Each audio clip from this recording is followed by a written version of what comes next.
Hello everyone, I am the storyteller, and tonight I am here just to help you relax, to drift off to sleep by the sound of the waves, like the whispers of old souls. I know you have come to this video not just to hear the story, but also to find a deep, peaceful sleep. But before we begin, please gently like the video and subscribe to the channel so I can continue to tell you strange stories under the dim moonlight. Where are you from? And what time is it where you live? Just relax. Let your body relax.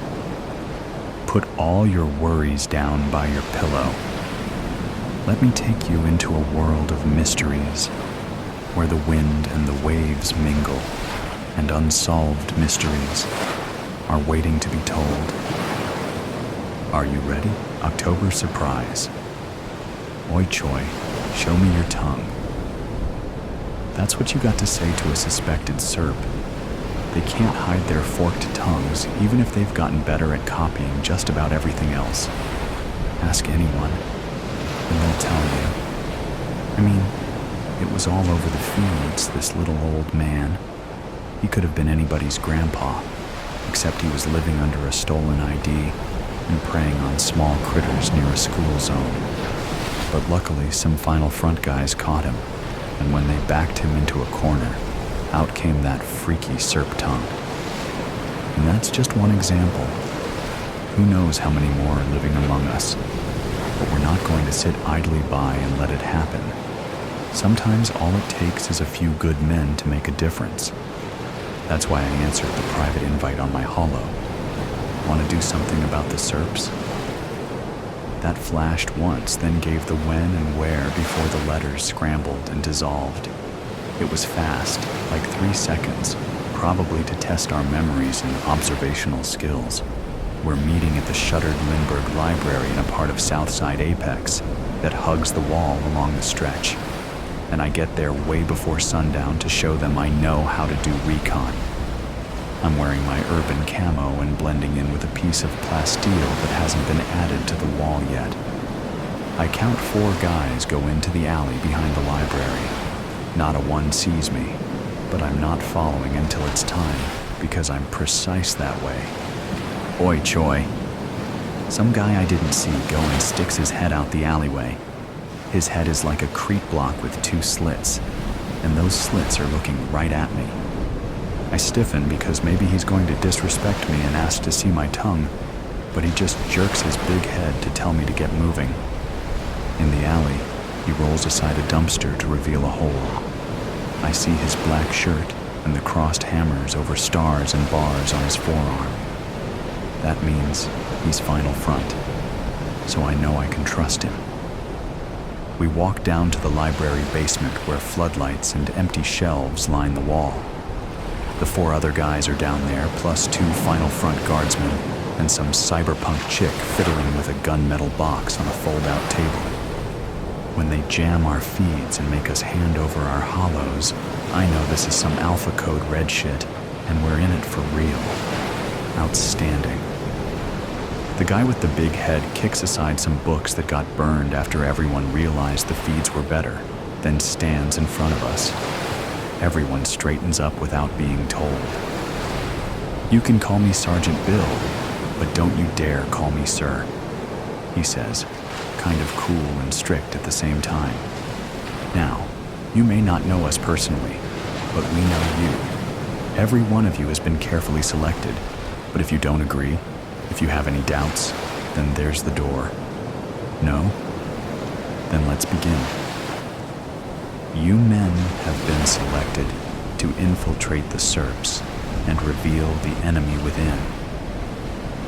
My heart hammers in my ears, then skips a beat when Sergeant Bill says the mission pays double time with a bonus for each serp we expose.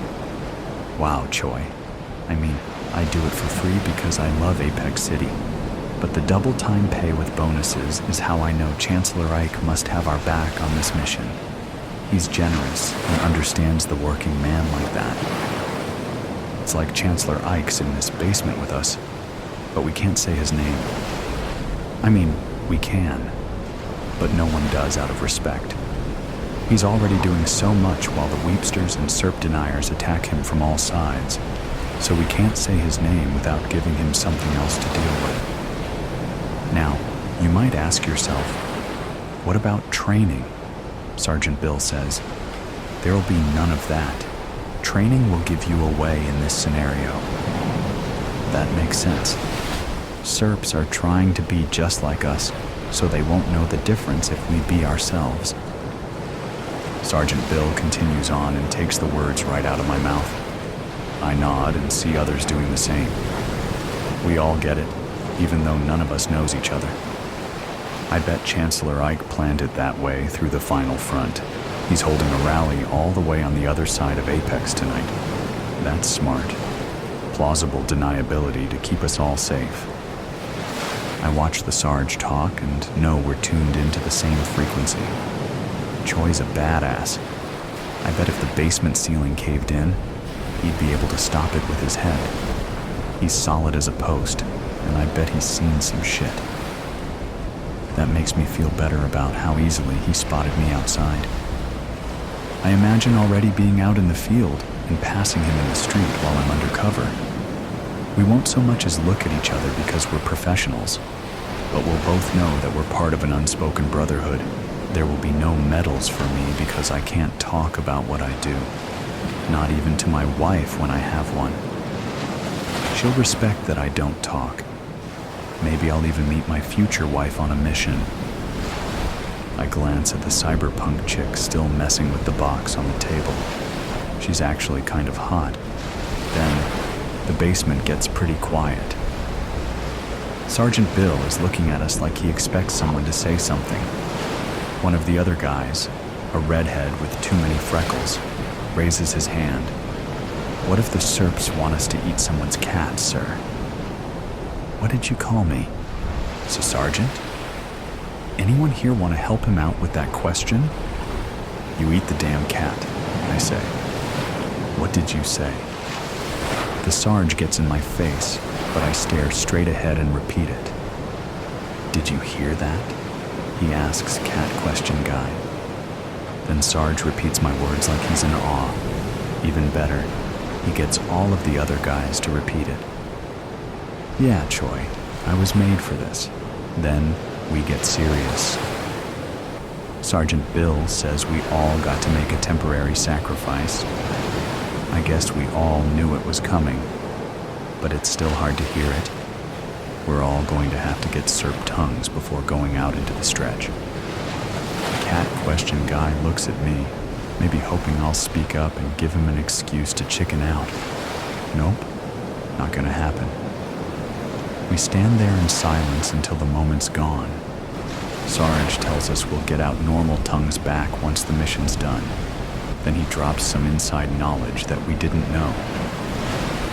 The Serps don't talk when they're alone among their own kind because they're not advanced enough to have their own language. They only know how to copy. We trust you, but we can't have you slipping up and talking when you make first contact out in the stretch. For that reason, you're going to have to get your vocal cords paralyzed. Sounds worse than it really is, and it's even more temporary than the tongue mods. No reversal needed.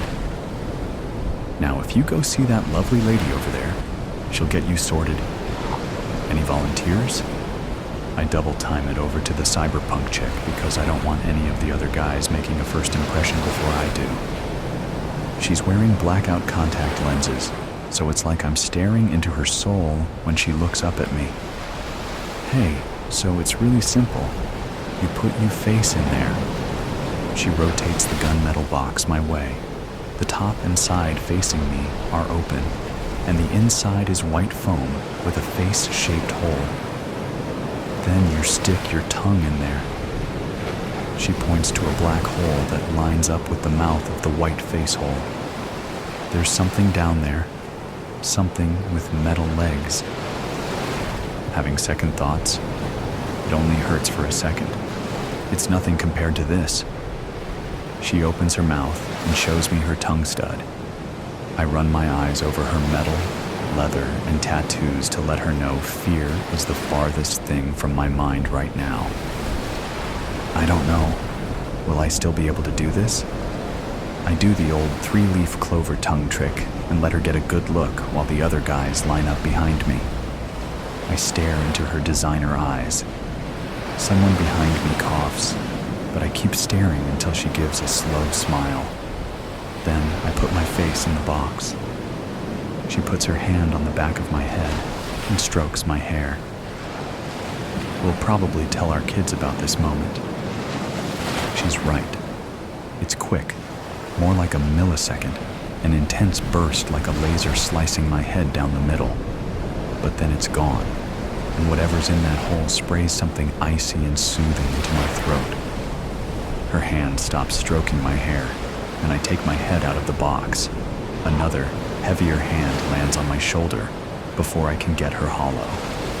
It's Sergeant Bill, and he's guiding me back up the basement stairs while I blink away the white spots in my vision. "Let's check you out here, soldier," he says when we're next to the hole that leads back out into the alleyway. It's dark now, so he pulls out a pen light and a hand mirror to give me a look. "Oi, Choi." I try to say it, but my new tongue just flaps around. That's when I remember about the frozen vocal cords. Sarge plays it cool and gives me a moment to fight down the panic. I take another look. There's not even a speck of blood, and a serp's tongue isn't like a snake's tongue. It's more like two smaller human tongues that can move in different directions. If I hold it still, I can barely tell the difference. Sarge is right. It'll be easy to reverse. I close my mouth and look at him. "Congratulations. You're first out in the field, but we have a special surprise before your stretch deployment. We couldn't tell you until you reach this stage, but you get to meet him. Tonight. Chancellor Ike." He doesn't have to say the name. As he gives me the details of how I'll get to the rally and what happens after, my eyes start to tear up. I clear my throat, but even that doesn't make a sound. "Hey, you know how to use one of these?" Sergeant Bill asks as I'm about to leave. He hands me something that feels light and solid at the same time. "That's a ghost gun, undetectable and 3D printed to match the color of your skin. You get just the one shot, but you might need it if things go sideways with the serps. Keep it close." "All right, soldier. I'll leave you to it." He shakes my hand before going back to the basement. Even if I could talk, I wouldn't have the words. The risk Chancellor Ike is taking for us goes beyond words. He didn't have to, but he did, and he's letting me meet him with a loaded weapon on my person. That's what makes him great. His ability to completely trust someone in a world filled with lies. I take a steadying breath, then remind myself to breathe only through my nose from here on out to keep my serp tongue hidden. The cruiser is already waiting there in the alley, just like Sergeant Bill said it would be. Nothing fancy, but it hovers smoothly enough over the south side's cracked pavement, then picks up speed on the north side's shiny streets where the Weepster elites live in high-rises and pretend that serps aren't flooding our city with sacromine. The driver doesn't say a word or even look at me.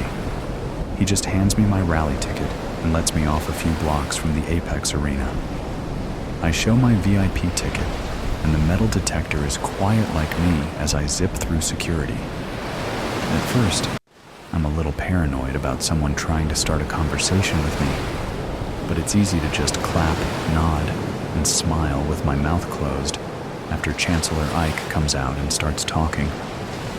My seat's in row 9, close enough to the stage that I can hear his voice boom before the speakers farther back in the stadium amplify it. He looks even bigger in real life. He makes this packed stadium feel small. And it's not like I think he's a god. I know he's not perfect, and he'll be the first to say so. But that's why he's our last chance. He's not afraid to say what's on everyone's mind. Then, right in the middle of Chancellor Ike's story about how he made the Weepsters pay their fair share, someone 2 rows ahead of me stands up from his seat. It seems like the wrong time for a standing ovation. Plus, he's facing the wrong way. He climbs on his seat to put himself even higher over the seated crowd. That's when I see it's Cat Question Guy from the basement. One of his eyes is swollen shut, and the other eye is bugging out of his skull, searching the stadium for something behind me. I turn my head to look back and see others doing the same. Chancellor Ike can't help but notice. Sir, do you need assistance? Do you need someone to teach you how to sit? This guy. Look at this wacko. Are you lost? Seats are for sitting, sir. Cat Question Guy starts climbing over the other people to get out of his row. People are recording him on their hollows because that's what people do. Idiot. He's going to compromise the mission. We need some assistance over here. The speakers carry Chancellor Ike's voice across the stadium. Cat Question Guy takes off up the aisle, then runs back toward the stage as security comes down the aisle after him. Oh shit. Does Cat Question Guy also have his own ghost gun? Maybe he's a double agent. Maybe the Serps are smarter than we think. More security is closing in on the stage from both sides, but they'll never get there in time to save Chancellor Ike. I put my hand on the ghost gun in my pocket and get to my feet. But then I see Sergeant Bill at the head of security sprinting down the aisle. Gun! Gun! He's got a gun! Sarge draws his own piece without breaking stride and drops Cat Question Guy with a quick burst to the chest. Everyone around me has dropped to the floor with their hollows hanging overhead to still take in the action. I realize I'm still on my feet. Sergeant Bill glances at me. I look away and start sinking to the floor to keep my cover, but something stops me. He's standing at the end of my row, and those slits in that big block of a head are still trained on me.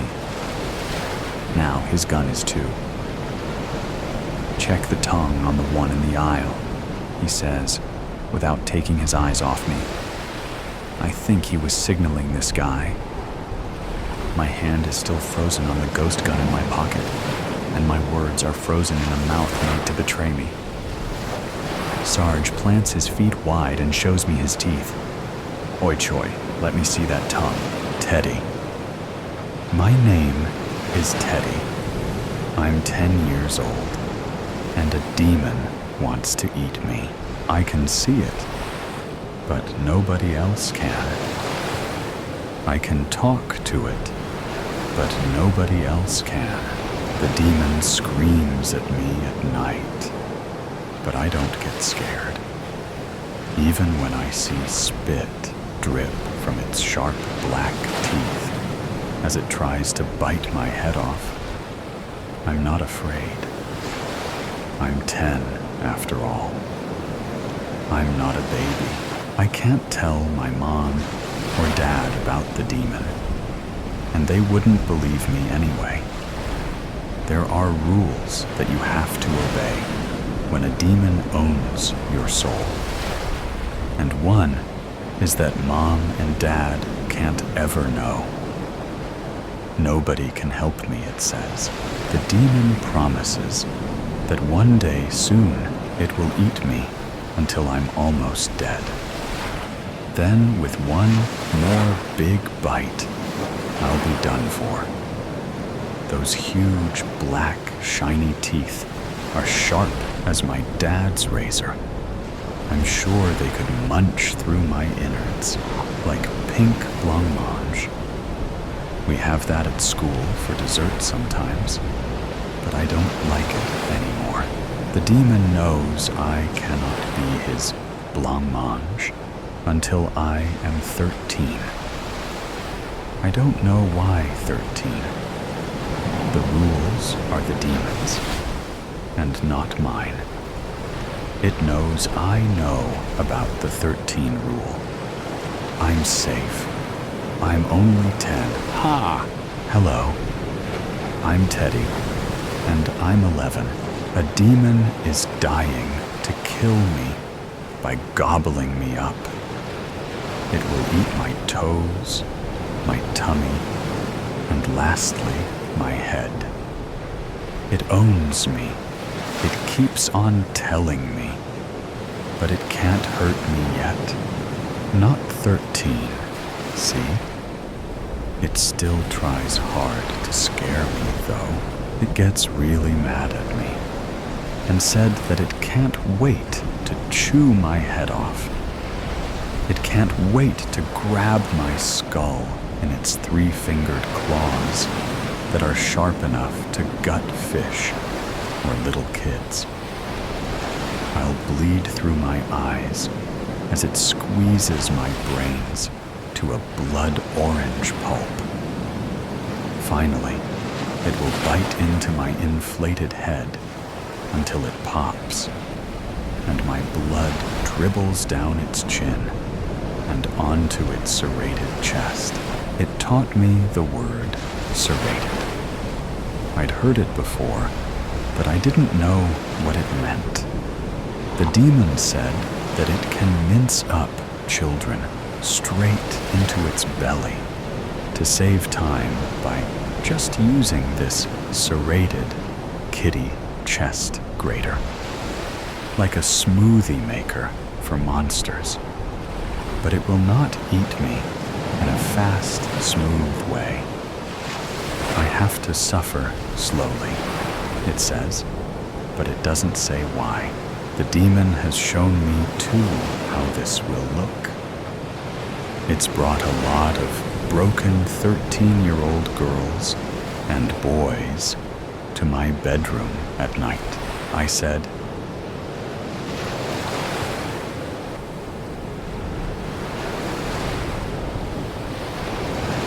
as I saw innards come out through their bellies like red, wet sausages and get swallowed down the demon's gullet.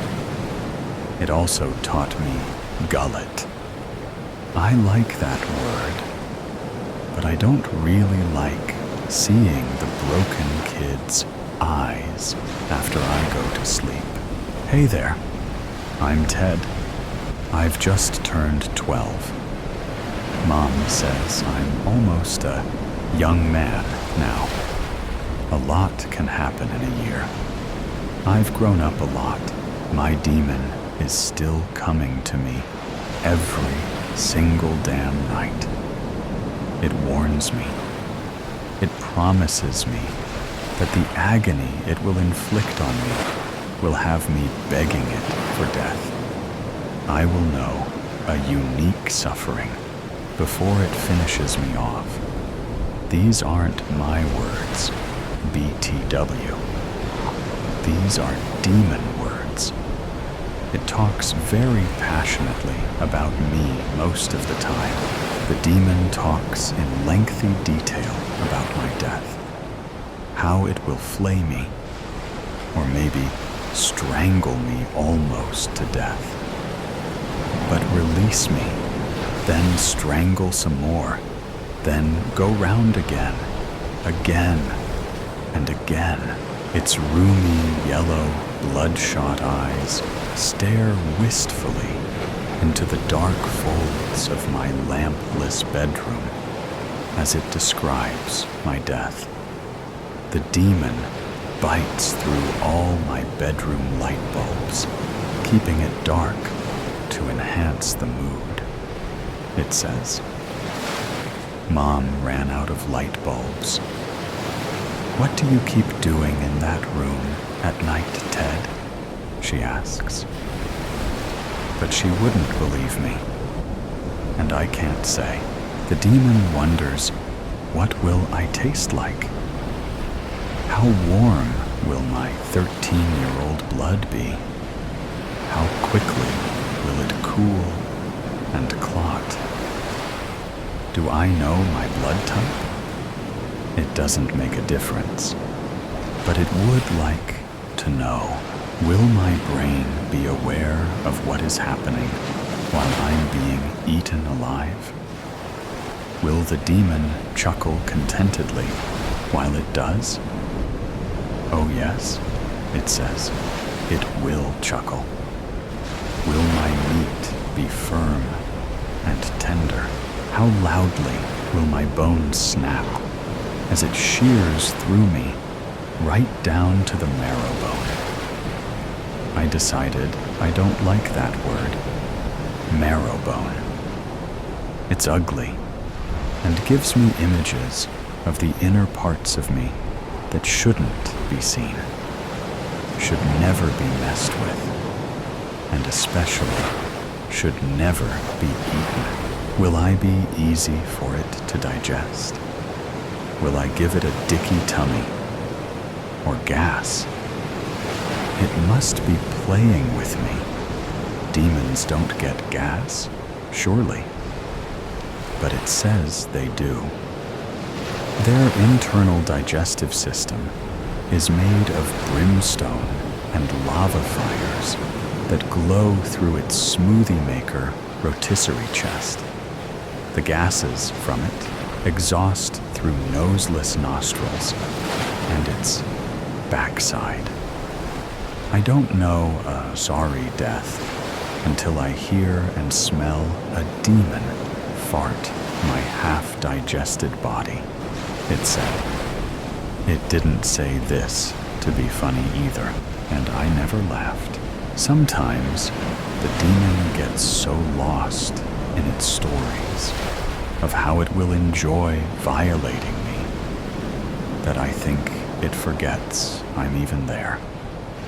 But there I am, in my bed, making sure my ever so slightly hairy toes aren't poking out from the bottom of my football pitch quilt. I squirm inside when I imagine the monster chewing on my toes, my poor toes that have been content on the ends of my feet for 12 years, ungnawed. I can't quite believe that one day they will be no better than sausages on cocktail sticks at a children's birthday party. Great Ted. Why did you go and think of that? Birthdays? My next one is, I can't quite comprehend it yet. It's real, but not real. The demon and its funky breath is very, very real. I'm still 12. For now, I'm Theodore. Tomorrow, I turn 13. I don't want to talk about it. No, Mom. I don't want a party. Greetings. I am Malphus, or Dajjal, or Zezbeth. I have been known by many names in many cultures. I have existed for centuries. All should fear me, especially children. Those that don't are the lucky ones. But awareness comes with age. Awareness brings concern. Concern brings fear. Fear brings death. I am death. I am a clock watcher, a time eater. I have no end. Teddy once thought himself eternal, as the young do, blinded by his youth, ignorant and immature. But immaturity eventually blossoms. It wears down like enamel on teeth and ripens like a blood orange, ready to be eaten. I wonder, does Teddy remember the blood orange promise I made him? Not to worry. It has no impact on his outcome. I am Malphus, the demon that ate Teddy. He was aware to the very last bite. I strangled him I flayed him. I grated him. He begged. He suffered. He cried. I chuckled. His bones snapped loudly. His head popped messily. His marrow bone was stringy. His blood curdled. His toes were hairy. He gave me wind. My stomach feels troubled. He was too gristly, and I am still picking bits of him from between my teeth. I am the monster that finally ate Teddy, and he tasted average. They really are past their best at 13. Dreamtime. The barren charcoal seas of Mare Crisium span the horizon in all directions. The vast Picard crater is the only natural feature of this desolate landscape. Its high outer ridges cast a long shadow across the crash site as our white, hot star races towards sunset and lunar night approaches. "Harper, put your jumper on," says Mama's voice. "It's getting cold." The earth looms large in the sky, about 20 times more massive than it should be. I take small, slow steps towards it, transfixed. That shouldn't be there. It's too close. Our planet is spinning rapidly. Each day only lasts 3 seconds. With each rotation, this beautiful blue marble becomes ever more obscured by wildfire smoke, noxious gases, and nuclear fallout, until the permacloud forms and engulfs our home world, suffocating my view. I leap up high in desperation and reach with straining fingertips for the earth. Floating 10 feet above the lunar surface, a gravitational tug of war fights over me. The mighty planet wants me to come home, but the proximity of the moon wins this match, pulling me back gently to its dusty surface. Our stricken Orion X command module now lies before me, casting a great silhouette across the faint backdrop of our galaxy. This impressive machine towers over me, yet we are both still dwarfed by the endless nothingness of the lunar surface and the infinite space beyond. I hesitate at the entrance hatch door. A familiar tightness across my chest warns me to back away. Death is close. But a promise is a promise, so I force a quivering hand against the frozen palm port scanner. Nothing happens straight away. But sure enough, the warmth of my touch thaws the device until the emergency lighting illuminates the sensor pad and the outer hatch slides open. Taking a deep breath of nothing, I step in, shiver, and rub my arms as a ghostly chill runs through me. The inner airlock door is wide open to the main chamber. The lunar colony raiders who downed our ship have stripped it of all equipment.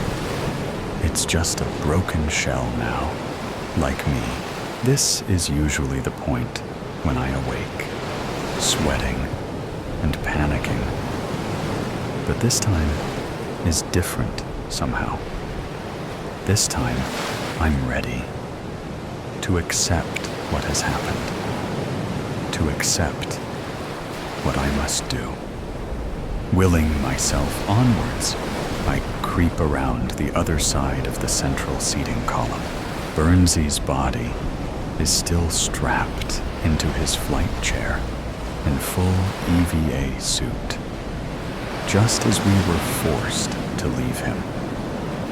The helmet visor is smashed, and I recoil at the sight of my dead friend's face.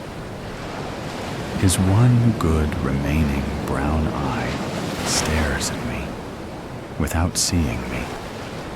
His features are perfectly preserved in the vacuum of space, with no oxygen or bacteria to do their worst. "All right, Harper," says Burnsy in his musical Welsh accent. "Took you long enough. Fancy taking this helmet off for me."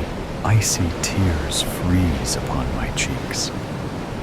"But I'll need to pull that shard out from your eye first. I'm bled out already. Just go for it." So I grip the metal fragment, once part of the ship's outer hull, with one hand and brace the other against Burnsy's forehead. There's a squelching sound as I ease it out from his eye socket. The gooey remains of his eyeball and some flesh and brain matter come out with it, making me retch. Burnsy doesn't move or make a sound until I have freed the 10-inch bloody dagger from his skull. I fling it away from us, exhale in relief, then twist off his cracked helmet. A pool of congealed blood oozes out with a sickly metallic stench. I throw up over my prison scrubs. "Ah, that's better. Cheers, mate," says Burnsy. "Hey, what's with the outfit?" "Solitary confinement. 1 year for sabotaging the mission." "Well, that's bollocks," he says.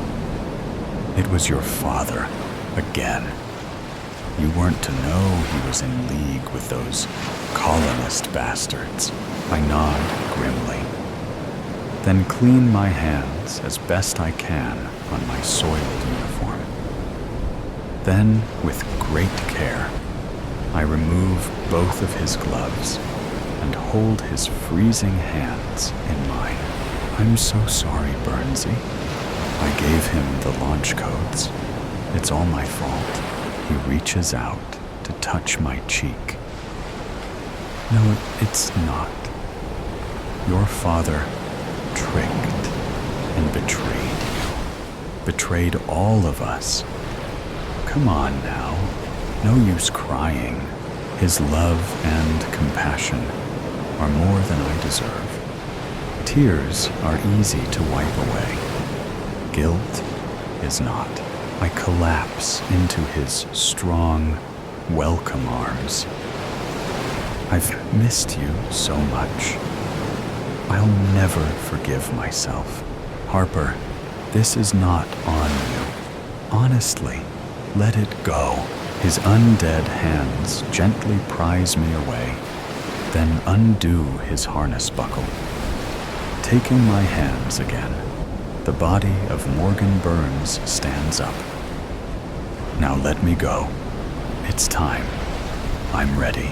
I shake my head. "I'm not." He holds out an old-fashioned, wooden-handled spade towards me. "We promised each other, remember? It's time." Taking the spade in one hand, I turn to face the exit hatch. Come on then. We step out onto the moon's black surface. My whole body convulses, and teeth start chattering. So I put on the old green woolly jumper and sheepskin boots that Mama keeps by the veranda.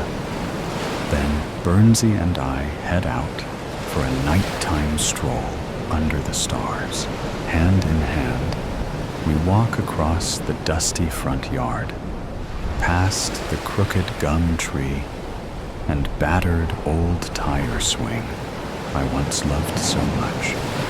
We continue past the empty, rusty cattle pens and into the outback. The sweet honey aroma of golden wattle trees fills the night air.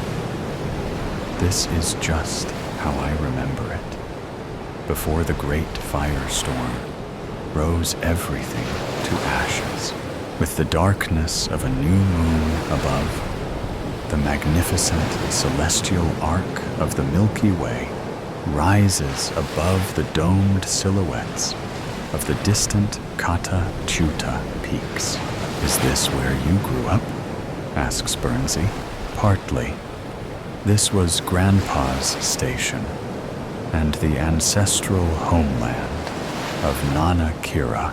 We rest under the canopy of a pale river red gum tree where Nana used to tell my cousins and me Dreamtime stories. Here, by this creek? Perfect, says Bernsey. We were happy, weren't we? In Australia, his face is healed. Younger. Like from our R&D lab days back in Perth. His long, dark, matted hair is back, as are the memories of those raucous times. My cautious smile turns into a big grin. Those were the best days. Remember the nights out we had with Eddie, Kathy, and the gang? They were proper banging, eh? He says. How about them drinking games we played? Like Moose and One Lifeboat. What? All the games that you instigated? Not to mention those rude rugby chants you had us singing through the streets after closing time. We laugh until we cry. Then we just cry, mourning our long-lost friends, our families, and the lives we once had. Taking him by the hand, I broach the unspoken subject between us. Bernsey, I'm sorry I never fully loved you, like you loved me.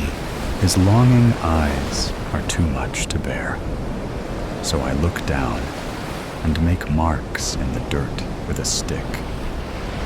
I just wish I felt those sorts of feelings.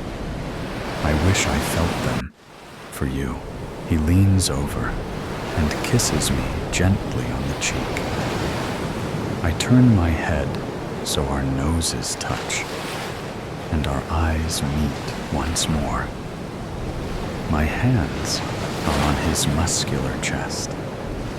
He's not bodybuilder big, but lean, like a man who's spent years building machines with his hands and with me. He takes me in his arms once more. An alien sensation, an urge comes over me. So I kiss him back on the lips, fuller, deeper. A light breeze rustles the eucalyptus leaves overhead, and their minty, woody scent rains down upon us. Starlight dances upon the unhurried ebbs and flows of the burbling creek. A distant pair of boobook owls call to each other with mournful hoots, as if for the last time. Afterwards, we hold each other, gazing up at the night sky through the gaps in the canopy. We lay like this for a long while, putting off the inevitable, until Bernsey passes me the spade again. I'm ready now, so I get up and start digging. Aren't you going to help? I'm dead, remember? always an excuse. The ground is dry and hard, so Grandpa Handley helps instead. After a long while, just before the outback dawn breaks, Burnsy's shallow grave is ready. "Climb in then," I say. But Burnsy doesn't reply. His lifeless body, short-haired, blood-stained, and missing one eye, is already laid to rest. Scooping up the tear-spotted red earth, I find enough peace to bury my best friend and say goodbye.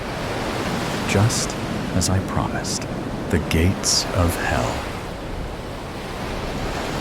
Jaxby staggered through the desert with 2 empty water jugs in his backpack, but the heat weighed him down.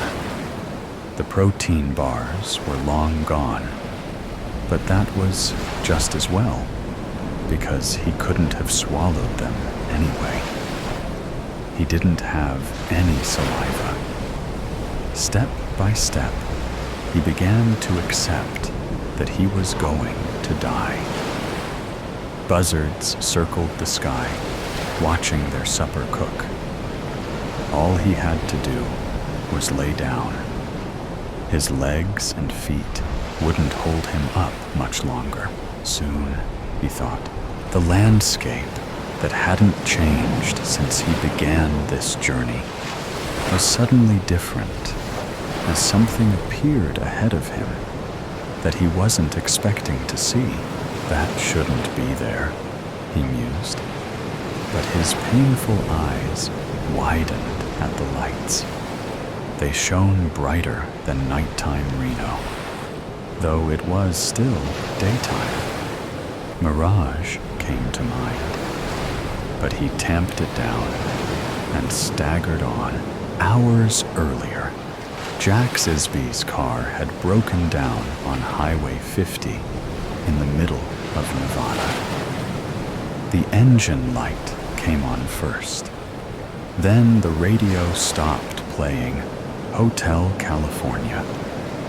When the world whited out amidst blasts of steam from the engine, he pulled over and panicked.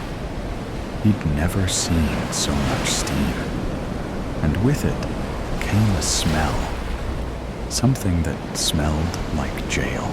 He wasn't going to make his court date on time. That meant jail. When the steam dissipated and he could see again, he got out and opened the hood of his 2013 Subaru. He knew nothing about cars and didn't know what he expected to see or find. But that's what people did. Perhaps he'd find a card that read, "You receive a second chance. Try again." Despite his lack of hope, he returned to the driver's seat and tried to start the car. Not even a click. There wasn't a signal on his phone, but he dialed 911 anyway. Nothing happened. Jaxby, or Jax for short, unfolded his paper map. How far back was that sign that pointed to the name of a town? Here. Since the road on the map dipped downward, then up again, he figured he was on the upside of a U. He thought it would be quicker to backtrack if he cut straight through the desert instead of keeping to the road. If he used his compass and held true, he should have no problem reaching the opposite side of the U. And besides, he had come prepared for an emergency like this. Or rather, Angelina had prepared him before he'd left her in Reno. He shouldn't have gone there to see her last night, not with this court date looming. She told him not to come, But he became suspicious. She was trying to keep him away for reasons other than his well-being.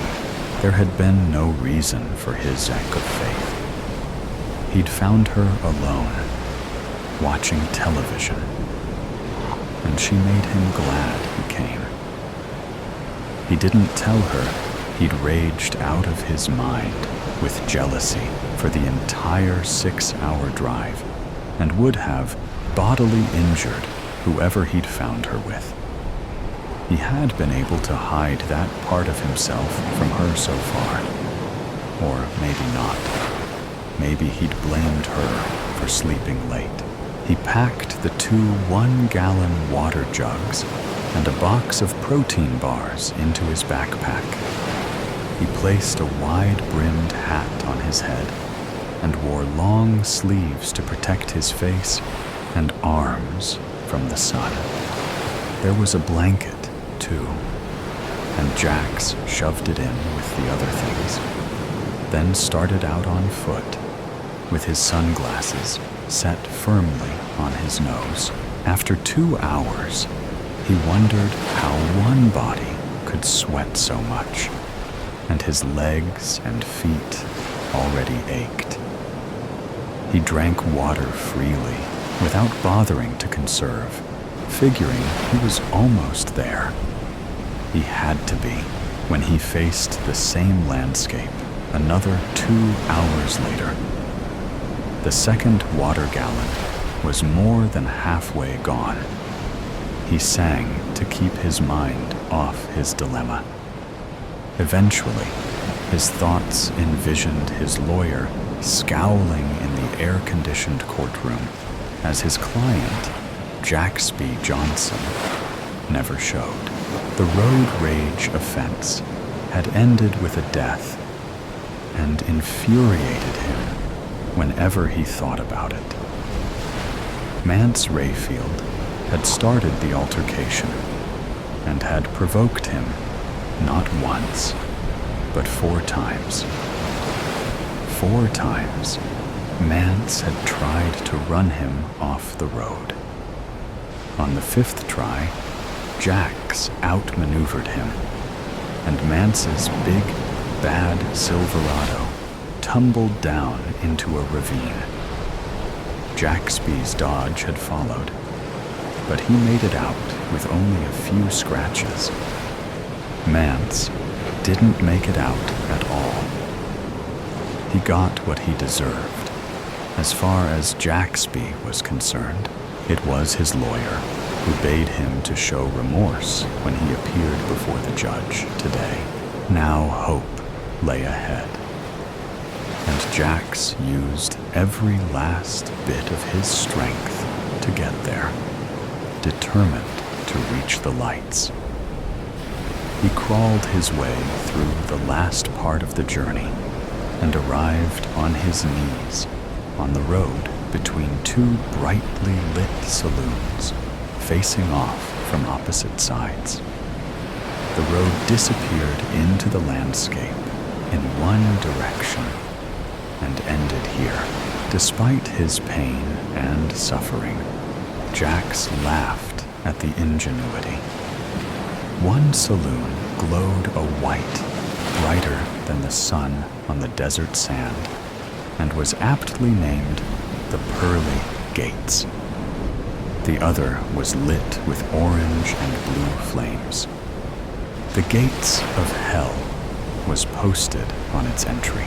The Pearly Gates door opened, and someone came out. Jax glimpsed a room filled with people and wondered where all the cars were. Perhaps they were bussed in, and later a bus would arrive to take them back. "My name is Peter," said the man from the Pearly Gates. 2 people dressed as angels helped him up and brought him inside. "My name is Jaxby Johnson. Do you have a phone I could use? I need to call my lawyer." "We have no phones here," said Peter. "Everyone asks, though, what happens if there is an emergency?" "We have no emergencies either. Please excuse me while I get my book." Jax was given cold water and a small cake. "Angel food," said the angel that served it. Jax was feeling much better by the time Peter returned with a tome. "Read it," Peter told him. "At the end, you'll have a choice to make." Jax looked at the book, entitled Jaxby Seth Johnson, with his Earth date to the current date listed on the front. What was this? How did they know who he was? He looked for Peter, but Peter was nowhere. He opened the book. The first page brought up his first lie, the first candy bar he had stolen, the first fight he'd gotten into, and went on from there. He was served more cake as he read. A pitcher of water was refreshed. While the road rage incident with Mance appeared near the end, it wasn't his last offense. Angelina had tried to wake him that morning, and he'd pushed her away and told her to leave him alone. Then, later, even though she'd filled his car with emergency supplies, including the paper map and compass, he blamed her for running late and called her a foul name just before he left. It made her cry. She didn't deserve it. It was the only thing he felt remorseful about. Peter returned. Jax had 1,000 questions, but didn't get to ask them. "It's only for that remorse you are feeling that I am offering one second chance. Heed my warning.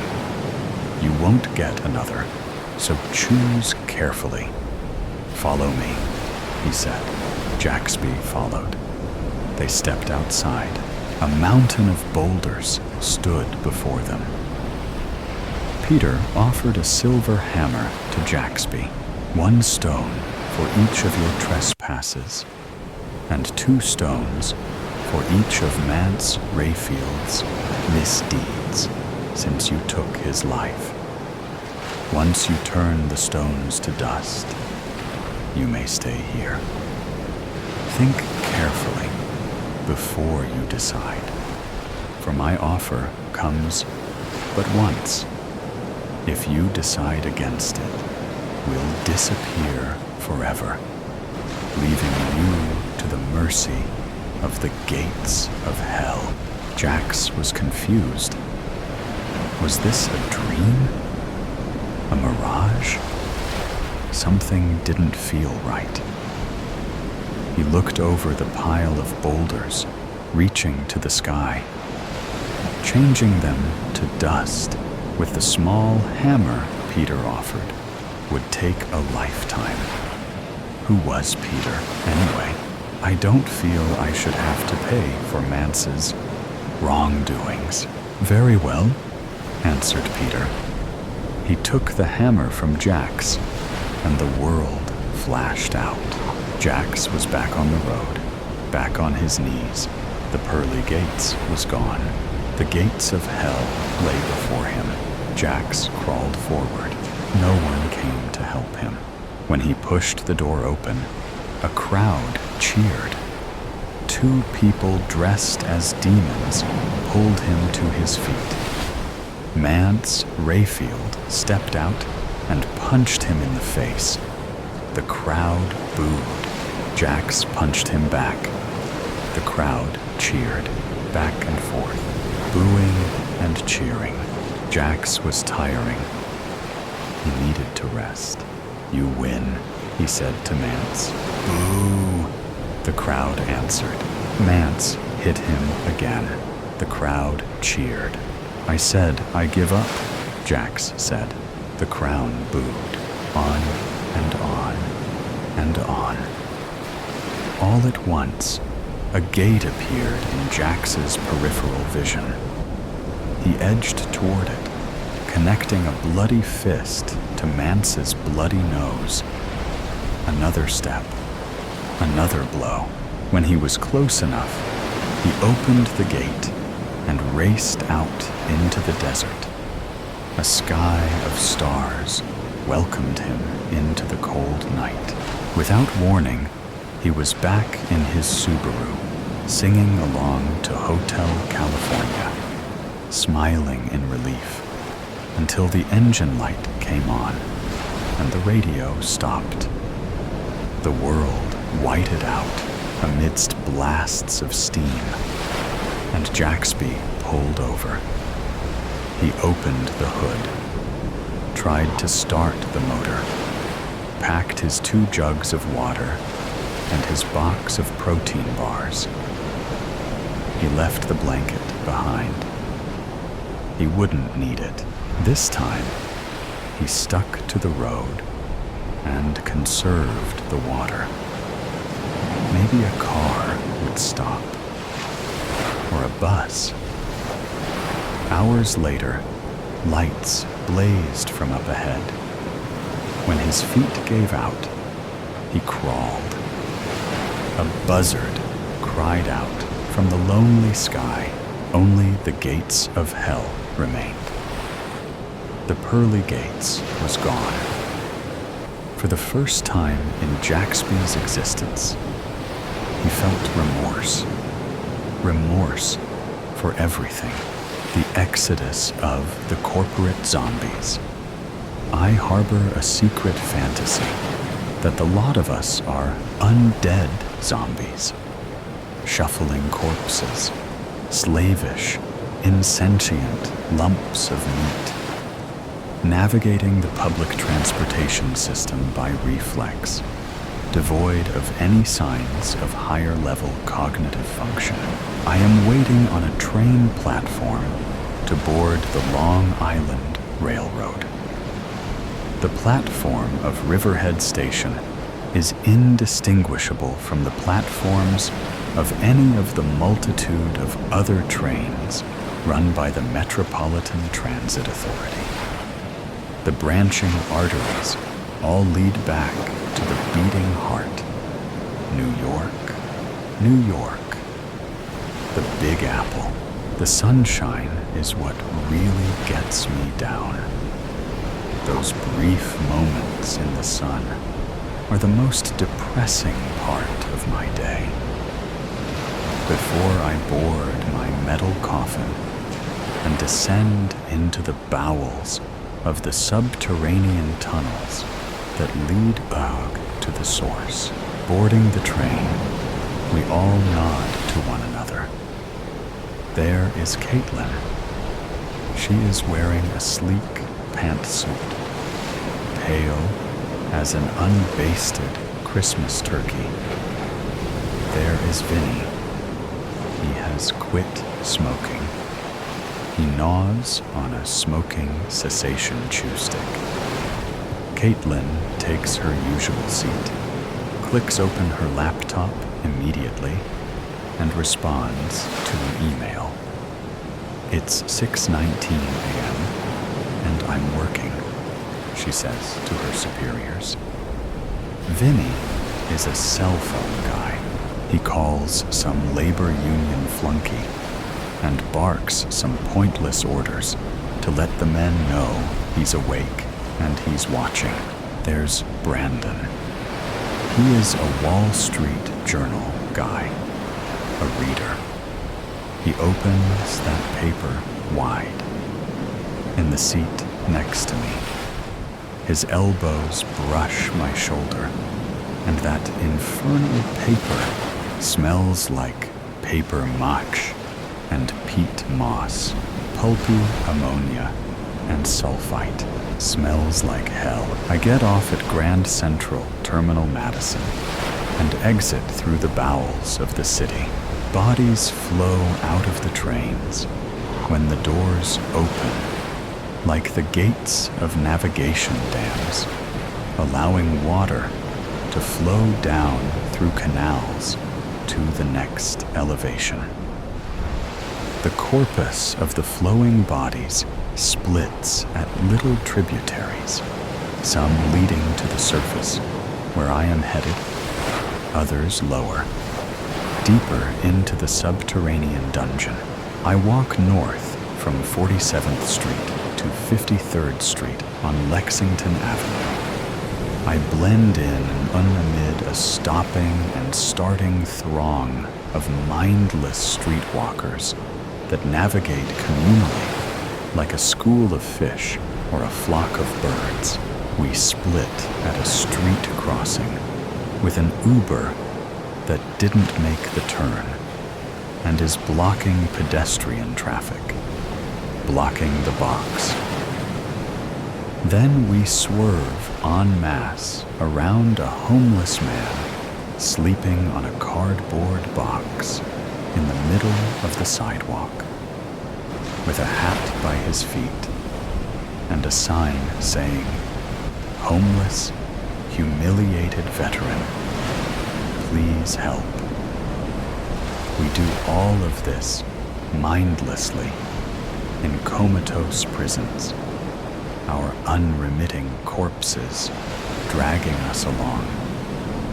Our thoughts are closed off by the virus in a faraway chamber, unreachable and fortified.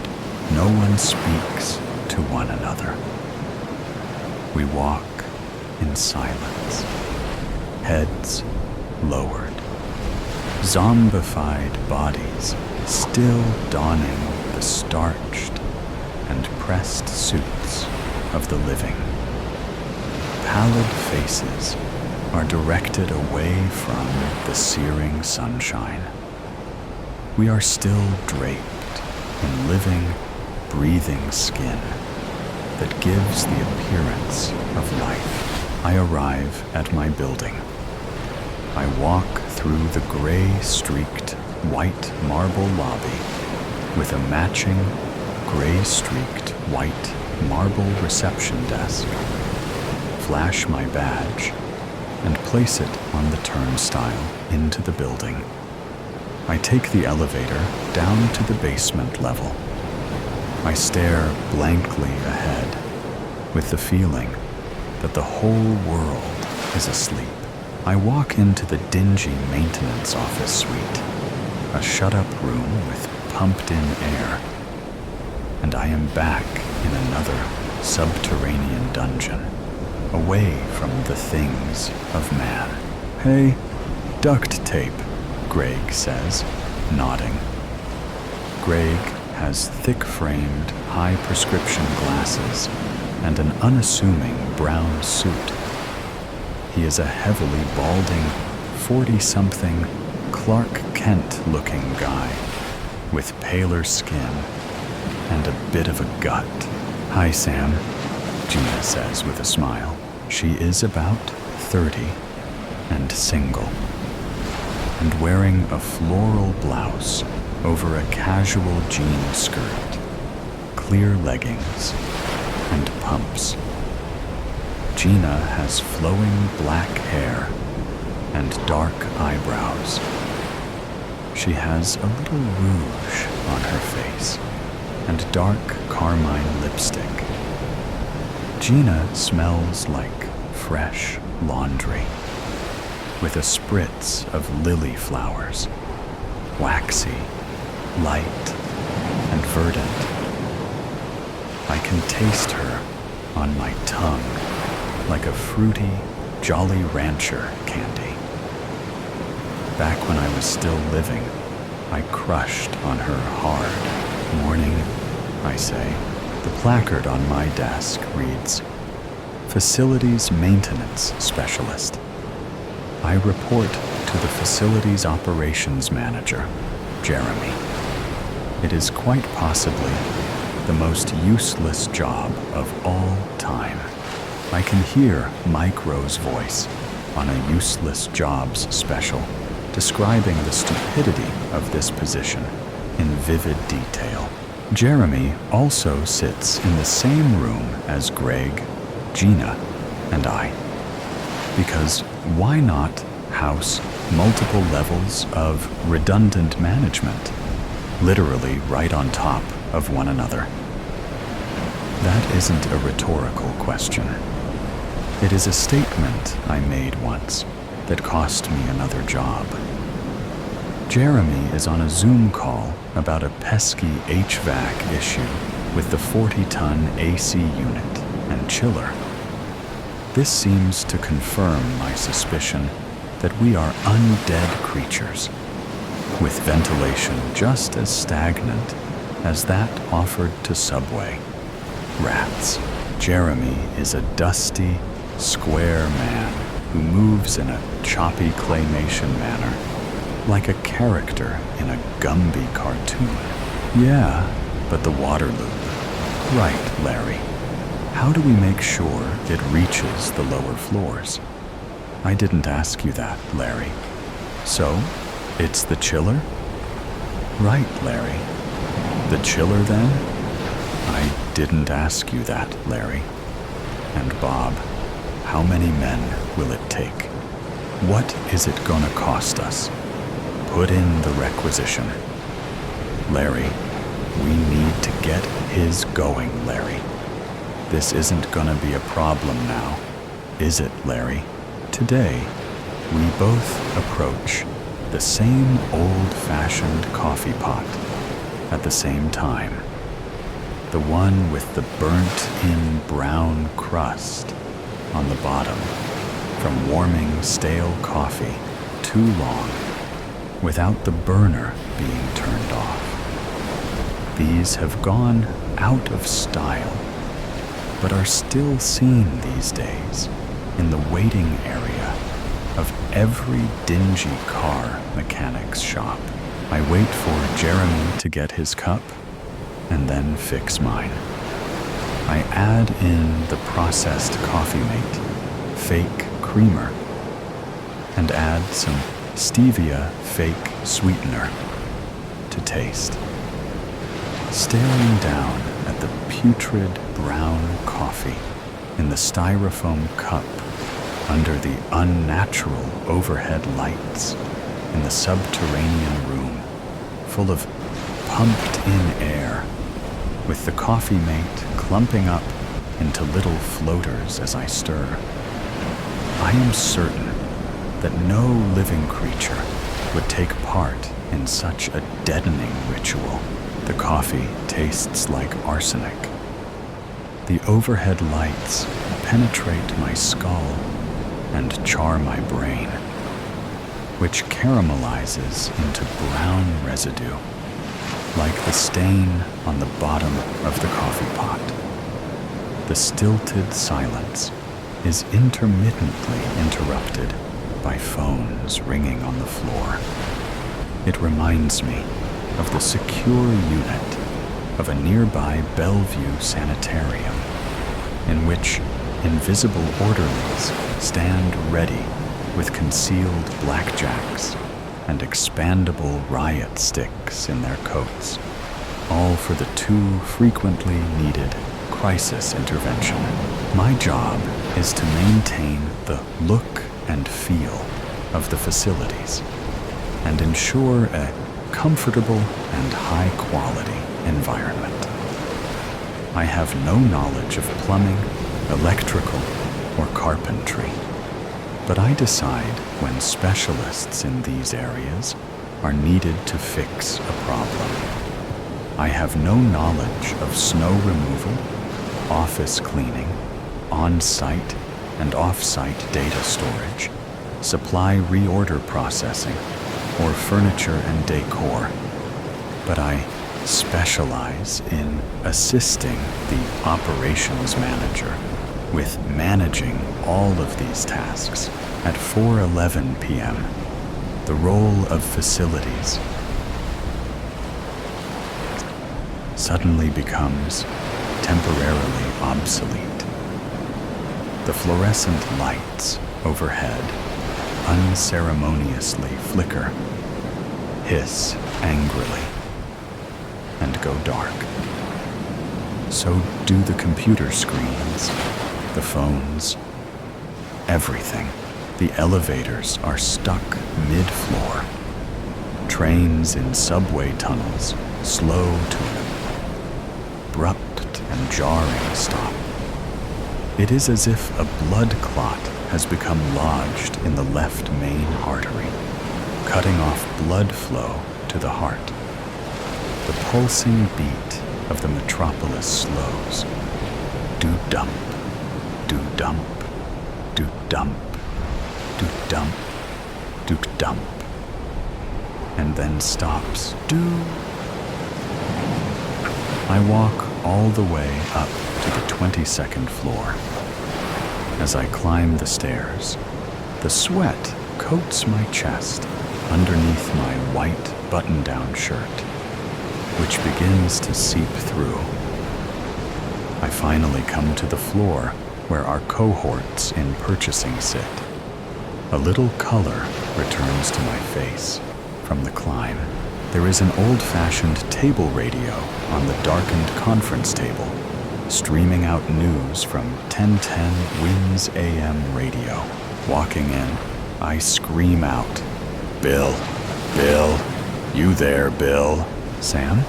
he asks. "Bill, what's going on here?" I say. "Blackout, Sammy boy. The whole East Coast is down, and part of Canada," Bill says. "What the hell caused it?" I ask. "They are saying some trees in Ohio brushed against a high power line and overloaded the system," Bill says. "How'd you like that? A strong gust of wind and some tree branches have sent us back to the Stone Age. So, it's a vegetation management issue. Human error," I say, walking out into the hallway. I can hear the screams of a woman trapped in an elevator in between floors. She is screaming for help. I take off my shoe and use it to pry open the closed elevator doors. Peering in, I cannot see anything but the black interior of the car from above, where there is a small opening down into the car. "Help! Help!" she screams. "Are you okay?" I ask. "Oh my God. Thank you. Thank you. Please get me out of here," she says. "What's your name?" I ask. "I'm Michelle," she says. "And where do you work?" I ask. "On the 59th floor," she says. "Okay. We are going to get this sorted out. Get you out of here. I'll stay and talk to you for a few minutes until someone comes. Why don't you tell me what is going on with you? I'm so scared. I want to check in on my daughter, but I don't know what is going on." Michelle says, "I don't know either. The lights, the electricity, it all just died," I tell her. "Someone said it is a power grid failure. Some trees downed a high power line, and it overloaded the system. My God," she says. "It is so dark in here. And I think of how dark the bleached corridors and office suites are, but in a different way. A firefighter comes running up the staircase I just exited from. He stands at attention, like a superhero in a comic book, larger than life, totally calm, in command, assured. He must be one of the last of the living. Someone's here, a fireman, I say. Even though it is summer, he is wearing the traditional tan top coat with reflective taping, the fire hat, and is holding a crowbar and a hatchet in his enormous left hand. He is a big fellow of at least 6'4", strapping. He pushes me to the side reaches into the elevator, clasps the woman's arm, and pulls her out in one yanking pull. She scuffles her feet as she finds footing on solid ground. I give Michelle a hug. She cries on my shoulder and says, "My darling Rebecca, I don't know how to find her. People are walking home, walking the streets," I say. "Just walk with them. I'm sure she's doing the same." I head back down the stairs to the maintenance room.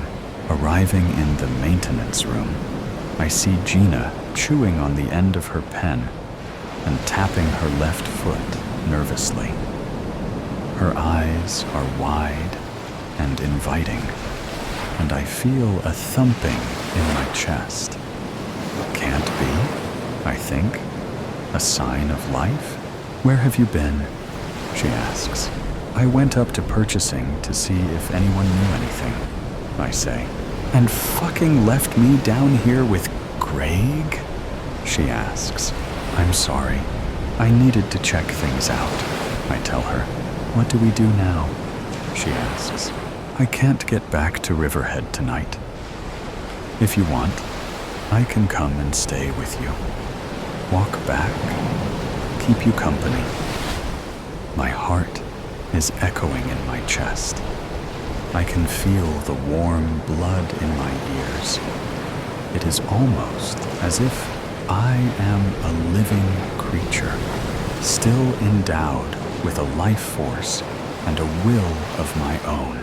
"You'd do that?" she asks. "Would I do that?" I think.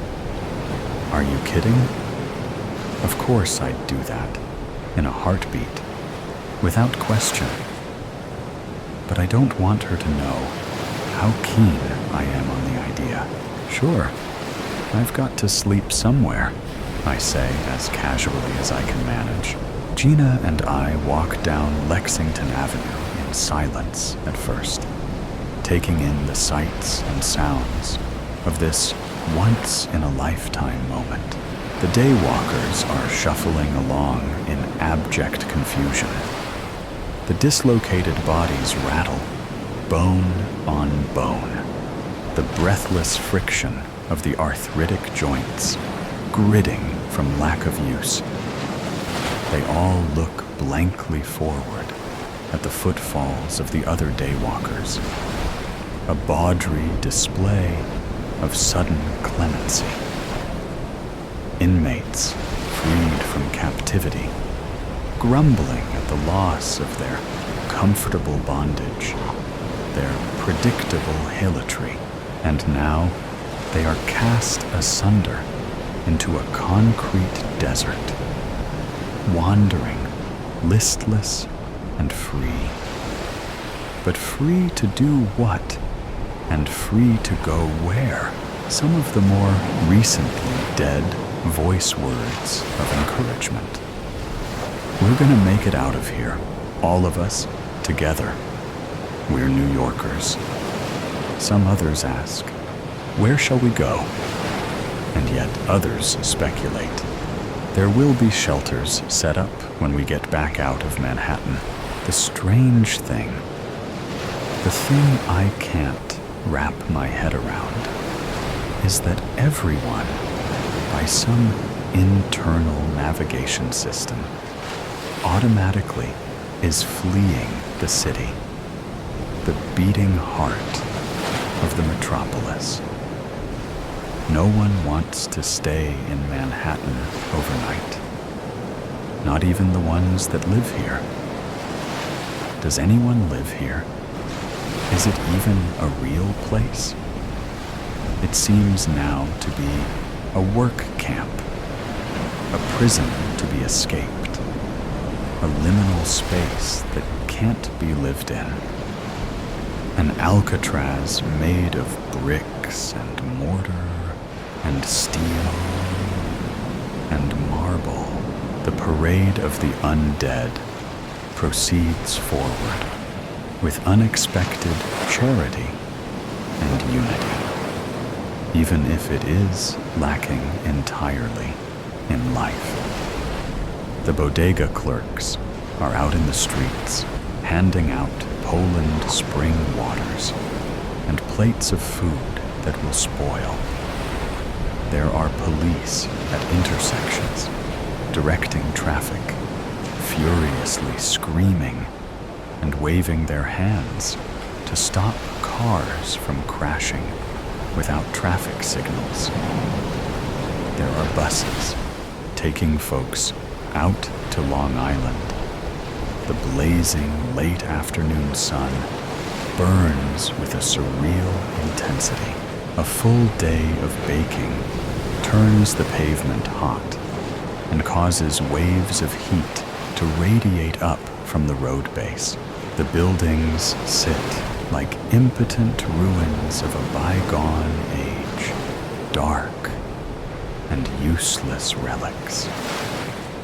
And for the life of me, I can't understand their use or purpose, which suddenly seems so strange. That all these people would travel from places too far to reach on foot, travel for hours each day. For what? To assemble in these ghastly concrete prisons like inmates? To have their lives consumed by a machine of consumerism that eats its own young? For what?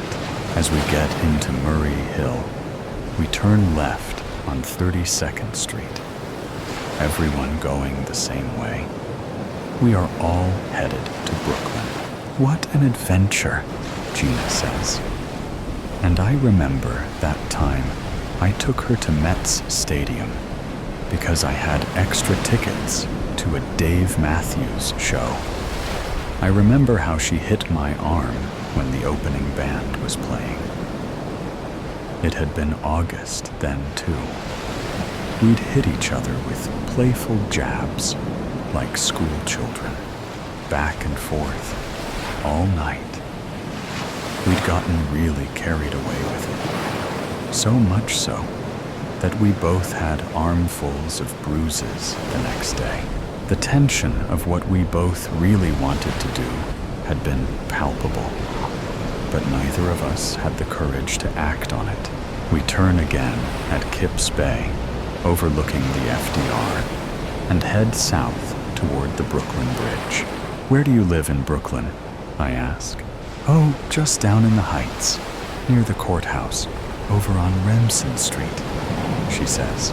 We continue walking as the crowd of the undead thickens into a veritable street mob, clogging 2nd Avenue, so tight with people we are fit to bursting. I put my arm on Gina's shoulder and hold her close, keeping her next to me. That feels nice, she says. I don't want to lose you in this mess, I say. In time, we come to the Brooklyn Bridge. It is a crazy spectacle. The bridge is swaying from the foot traffic. It is jammed from one side to the other, with people crossing on foot. There are helicopters overhead, filming the exodus. The mood has changed, and some of the daywalkers are shaking off their heavy, hebetudinous slumber and waking as if from a dream. Their faces are full of smiles and laughter. I haven't seen such wide-eyed impetuosity outside of a music festival. It is like the Dave Matthews concert I'd went to with Gina. They all seem happy, hopeful, alive. As we arrive at Gina's 7th floor walk-up, a dingy place, she smiles and gives me an impromptu kiss on the cheek. She grabs a bottle of Meiomi Pinot Noir and 2 plastic cups, and we head outside where it is cooler. Out in the streets, it is like a festival. We are in a magical realm. People are dancing and singing. Buskers are playing. People are singing along. This is how the city was meant to be. We walk down to O'Keefe's, and we sit down outside and neck like kids in high school. "Hey, Sam," she says. "Yes, Gina," I say. "Don't leave me," she says. I smile, and at that moment, I know that I am never returning to that office building again. My undead body finally shakes off the curse. Do I remember how to live? Resurgence. To suggestion of domestic violence, general violence, and child abuse may cause offense. In the darkness of oblivion, now and as forever, swaths and waves of misery wash over me, disembodied, immutable and adrift. I should be at peace after all of this time on my own.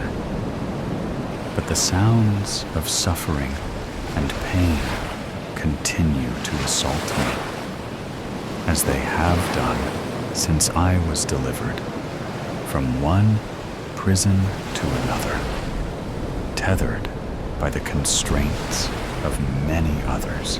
Breathless, urgent cries like the bleating of sheep being slaughtered, high-pitched, keening wails like those of the wind as it peels itself apart, traversing caverns, tortured, lingering mules like that of rolling thunder, spidering across the land as it creeps closer, wolf-like howls, ass-like brays, childlike screams, incessant, never-ending, compounding, tormented peals of agony that consume all opposing sounds of laughter and happiness, exultation and joy, sounds more pleasing to my phantom ears that I have lost the ability to focus on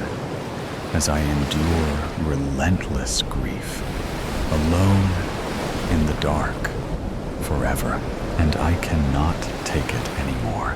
Floating in this murky abyss, weightless, shapeless, my essence comprised of thought and thought alone, a suffocating river of suppressive shadows drags me on, carrying me through the bottomless mire like a tumbling avalanche of tar as I drop my defenses and commit to the cries of the dying, cries that break like waves crashing down on me from every direction, threatening to drag me under and smother me in swells of black bile, like the desperate wails of a girl, bawling in terror as an angered, drunken male calls her a waste,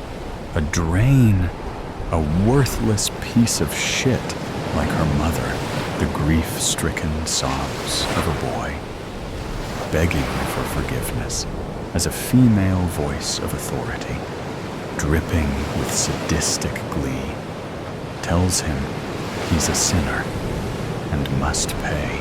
The heart-rending shrieks of a woman, each one accompanied by a bellow of rage and a slap, thud, crack, whump, bang, the weakened pleas of a male, begging for release from the suffering he has been kept in for, as his feeble voice suggests. Many more days than he should have endured. The shrieks, the gasps, the whimpers, the whines, the moans, and the shouts. In various tones and languages, from all manner of people, male and female, young and old, near and far, all victims, all suffering, all being hurt to sate others' dark desires and insecurities, just as I was. And I cannot stand it anymore.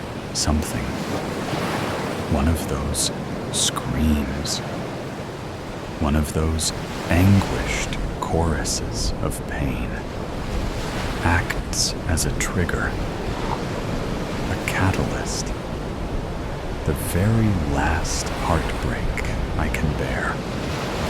And for the first time in aeons, I move.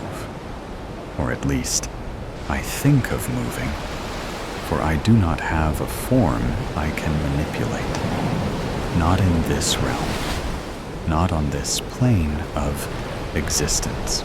So I do what I can in this collection of thoughts being dragged through the rapids like soul silt, and imagine my consciousness rising. Memories of arms and legs, powering it up and onwards through the murk and the dark and the thick, churning sludge, the fast-flowing essence of nothing, up, through, out. I need to escape this torrent of torment, the one I've endured for so long. Ignoring it no longer works. Accepting it does not stave off nightmares. Pretending it isn't there serves no purpose. Not after all this time. Not when misery thrives, extends its field of influence, and grows stronger, spreading its cancer-like tendrils through every blessed part of creation, consuming and destroying all in its wake. I can offer a deaf ear no more. I must return. I must fight back. I must awake. And so my spirit rises, fighting against the current that has held me like a prison for so long. A prison within a prison, within multiple prisons, and I feel them all around me, all at once, encasing me, holding me frozen in various guises. But prisons can be escaped. Cells can be made homes. Inmates can become wardens, and a world overrun by monsters needs a watchman. My thoughts of breaking free intensify. My visions of escaping this disabling psychic swamp take on more clarity.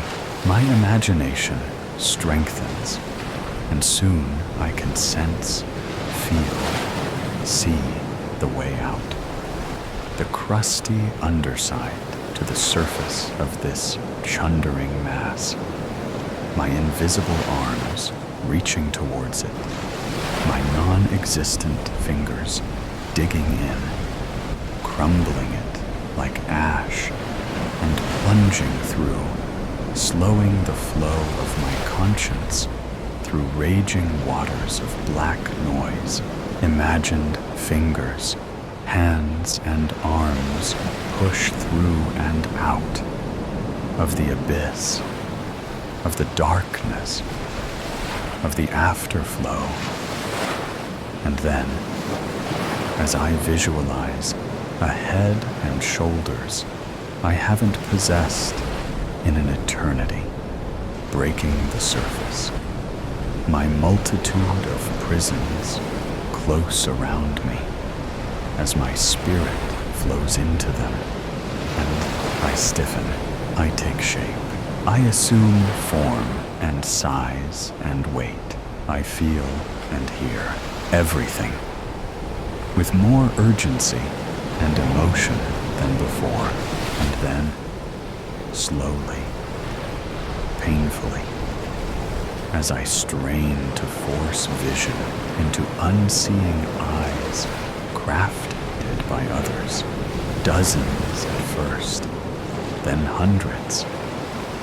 I start to see, for the first time in so long, and my mind is assaulted by colors and shapes and sights of things I could never imagine and cannot at once comprehend. A world far removed from the one I remember, unrecognizable, claustrophobic, insane. But that is not the worst part of this place. These places, these alien, inexplicable environments I find myself in, having slipped free of the all-consuming death flow. No, the worst part is the closer proximity to the soul-crushing sounds that engulf me in all my myriad of forms. The sources of these sounds draw my attention away from the confusion of all else. For as much as my surroundings may have altered with the passage of time, what has not changed, what can not change, is the vile, indisputable hatred and evil of man, bubbling up from the depths of the weakest of vessels, manifesting on the surface as depraved, abhorrent, hate-filled ignorance and scorn, to visit savagery on innocent victims. Victims I am now able to see, like the child cowering in the corner of a room, tears streaming down her face as a man, a parent, rants and raves and bangs fat fists on a table, a chipped wooden slab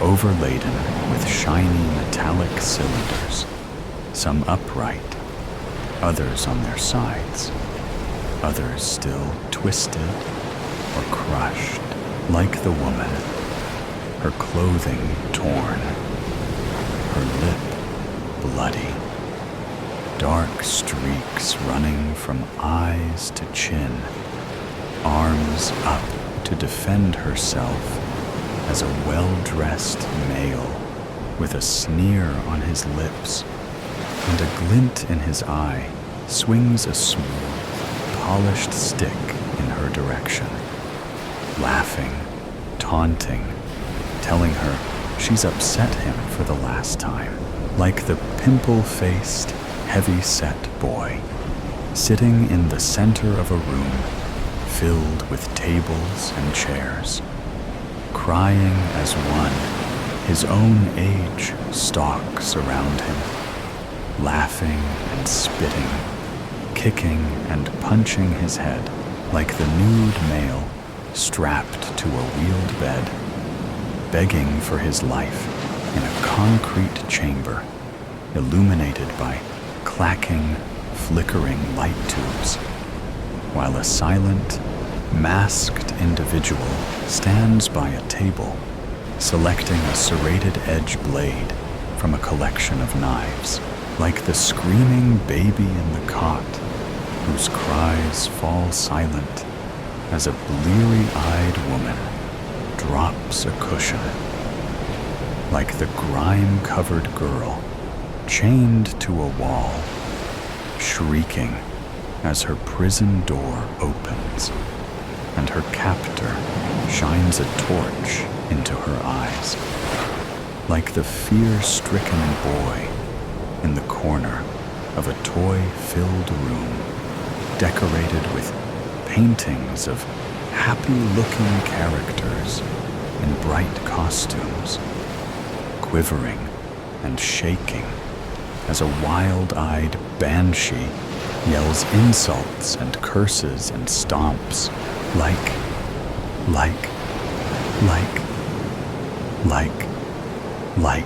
fear, pain, suffering, in every location where my eyes have started to see, because these are the places I've been drawn to. These are the scenes that have called me, awakened me from my slumber, forced my hand, and begged me to return, to do something, to help these lost souls. And so I have, and so I will. But to do so, I need more than vision. To do so, I must be able to move. I need arms and legs I am unfamiliar with and have never used before to function. I need to remember how my own arms and legs worked when I had them, how I bent the knees and rotated the elbows, how I clenched my hands and flexed my fingers, how I stood on 2 feet and maintained balance. It's been so long since I had physical form in this plane of existence, and the memories return to me slowly. But return they do, as I force sensation into new limbs, limbs attached to bodies of various shapes and sizes, in places where various people suffer. I switch my attention from place to place, letting the differing scenarios wash over me, tuning out the noise and the colors, focusing on the one thing that is constant, the relentless, insurmountable pain. And as it continues to mount, as screams and cries intensify, as people hurt and struggle before my newly unblinded eyes, I start to move, starting with fingers and toes. It is not easy. The digits offer resistance. They are stiff and cold, solid, frozen in rigor, carved or sculpted or molded. I do not know what constitutes the majority of the bodies I find myself in, but it doesn't matter. All that matters is that I take control and make them work, so I can put a stop to the depravities being inflicted by the harbingers of evil I see before me, below me, above me, around me. In every blessed place, my vision clears, cracks, screeches, creaks. Soft sounds, transformative sounds, inaudible over the desperate cries of the distressed, obvious only to my ears, which I now realize are hearing directly in each of the spaces I inhabit, and not coming at me through the inky black ether of the void. I am present now in hundreds, not dozens of locations, and each one of them, regardless of their decor or state of repair, presents to me the sights and sounds of despair. I cannot look away.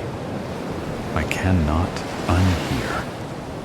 I cannot move, despite my fingers and toes now wiggling. I am secured, pinned down in a fashion I am intimately familiar with, in a position I have let myself be kept in for far too long. Move, I think. And now my arms and legs are twitching, twisting, pulling at the bonds that hold them, tearing at adhesives, loosening wires, tugging at bolts and nails, second by second, fraction by fraction, bit by bit, freeing hands and feet that have never been free before.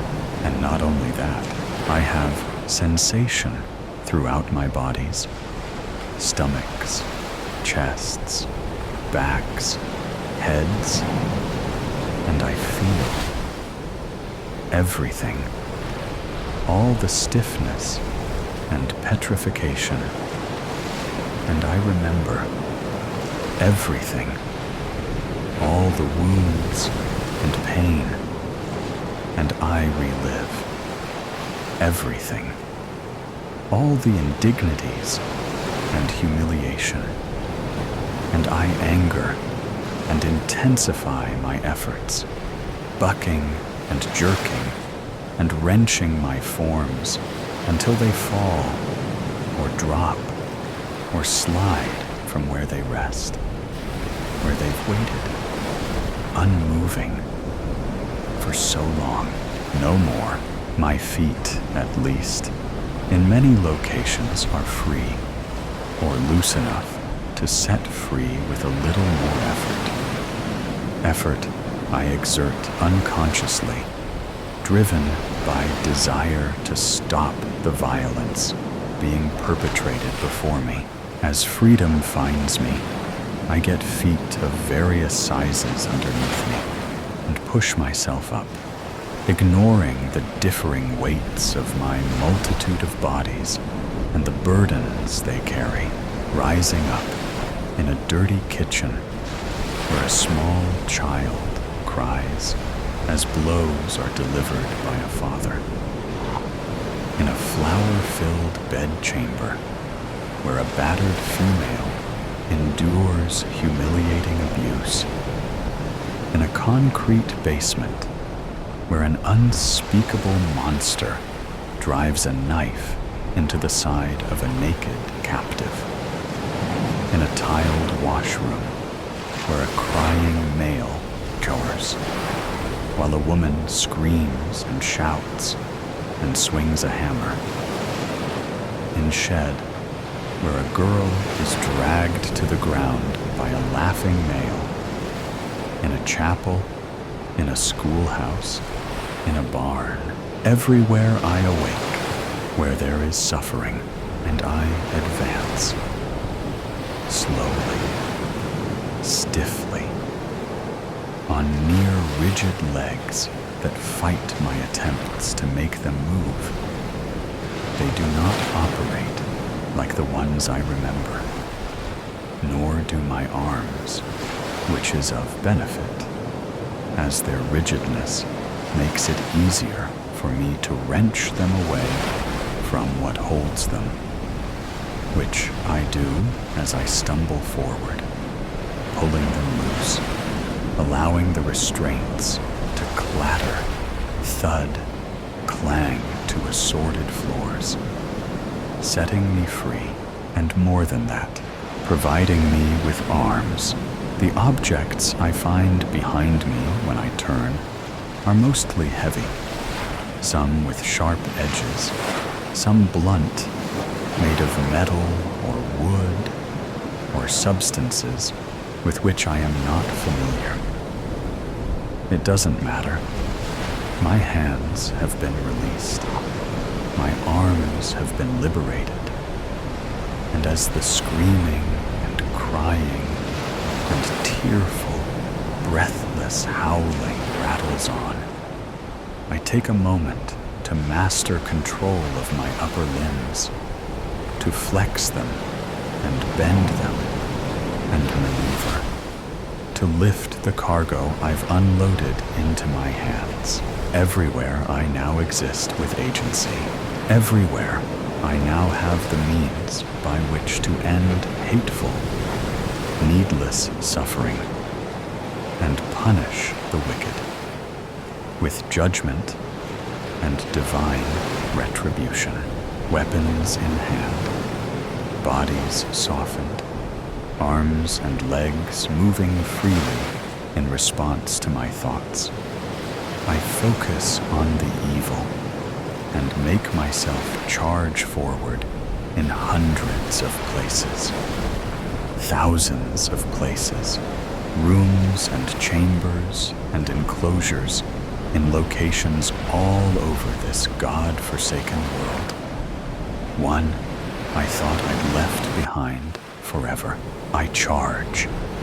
I run. I attack.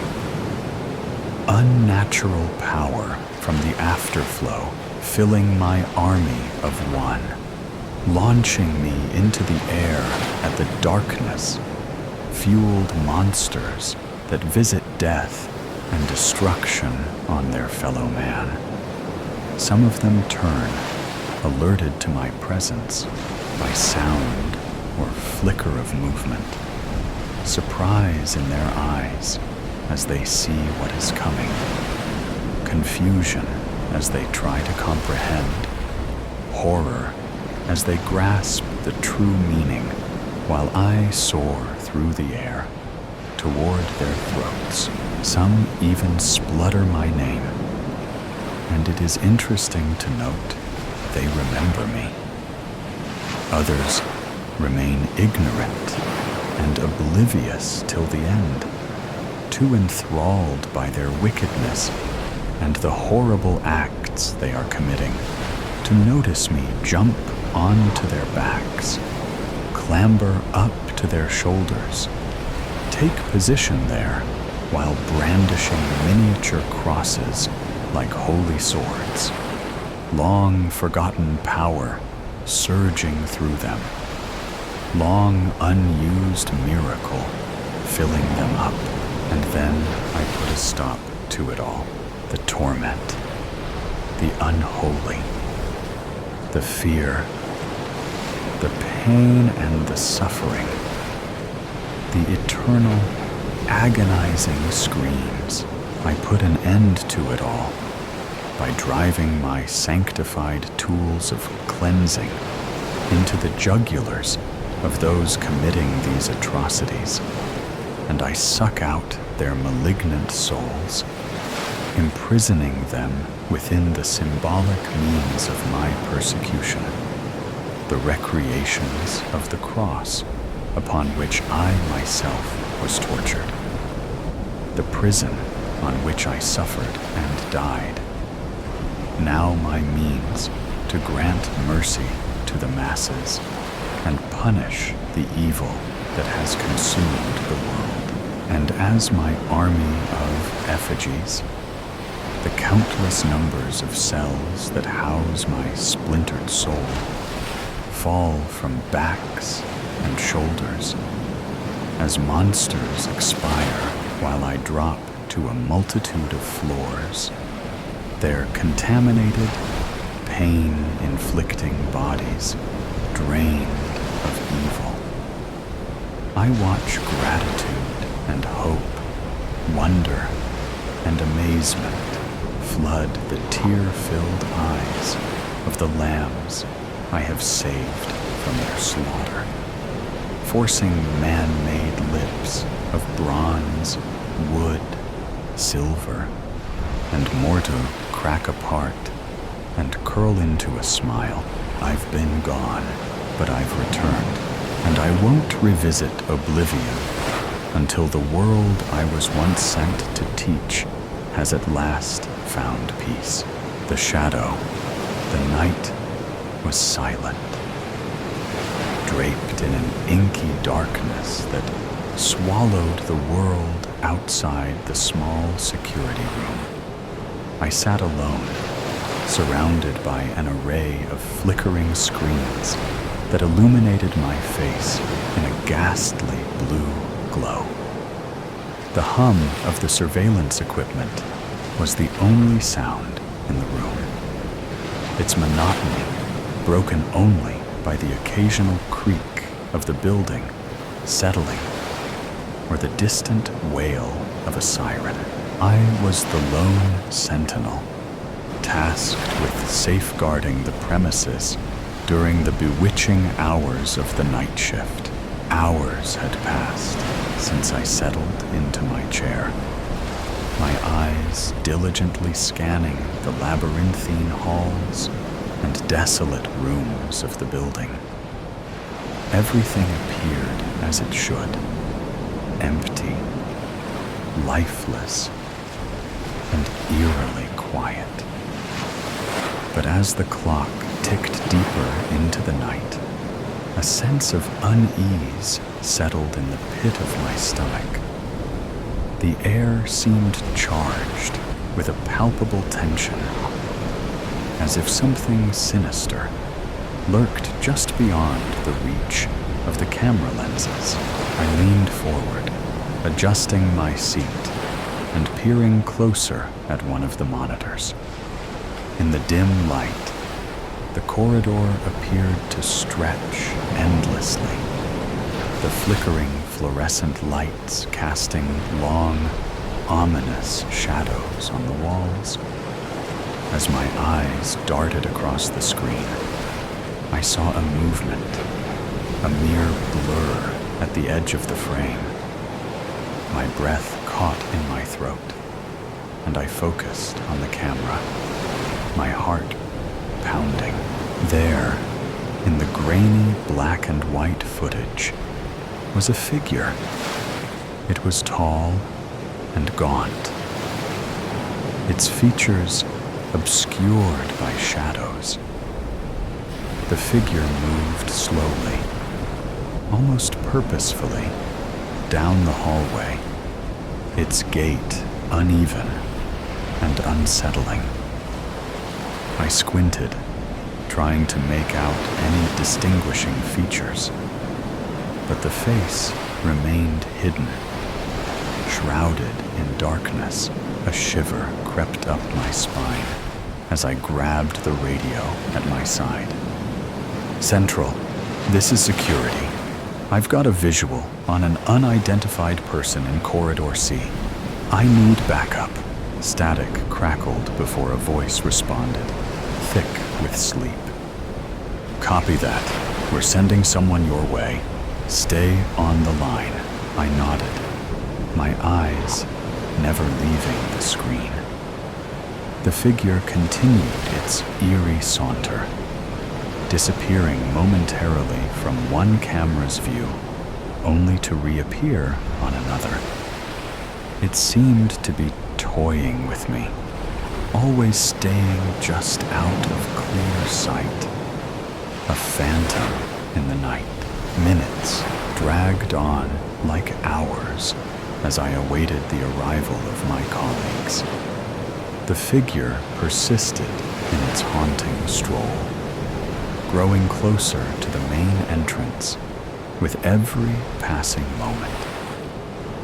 I gripped the edges of the desk, my knuckles turning white, and watched in dread as it reached the lobby.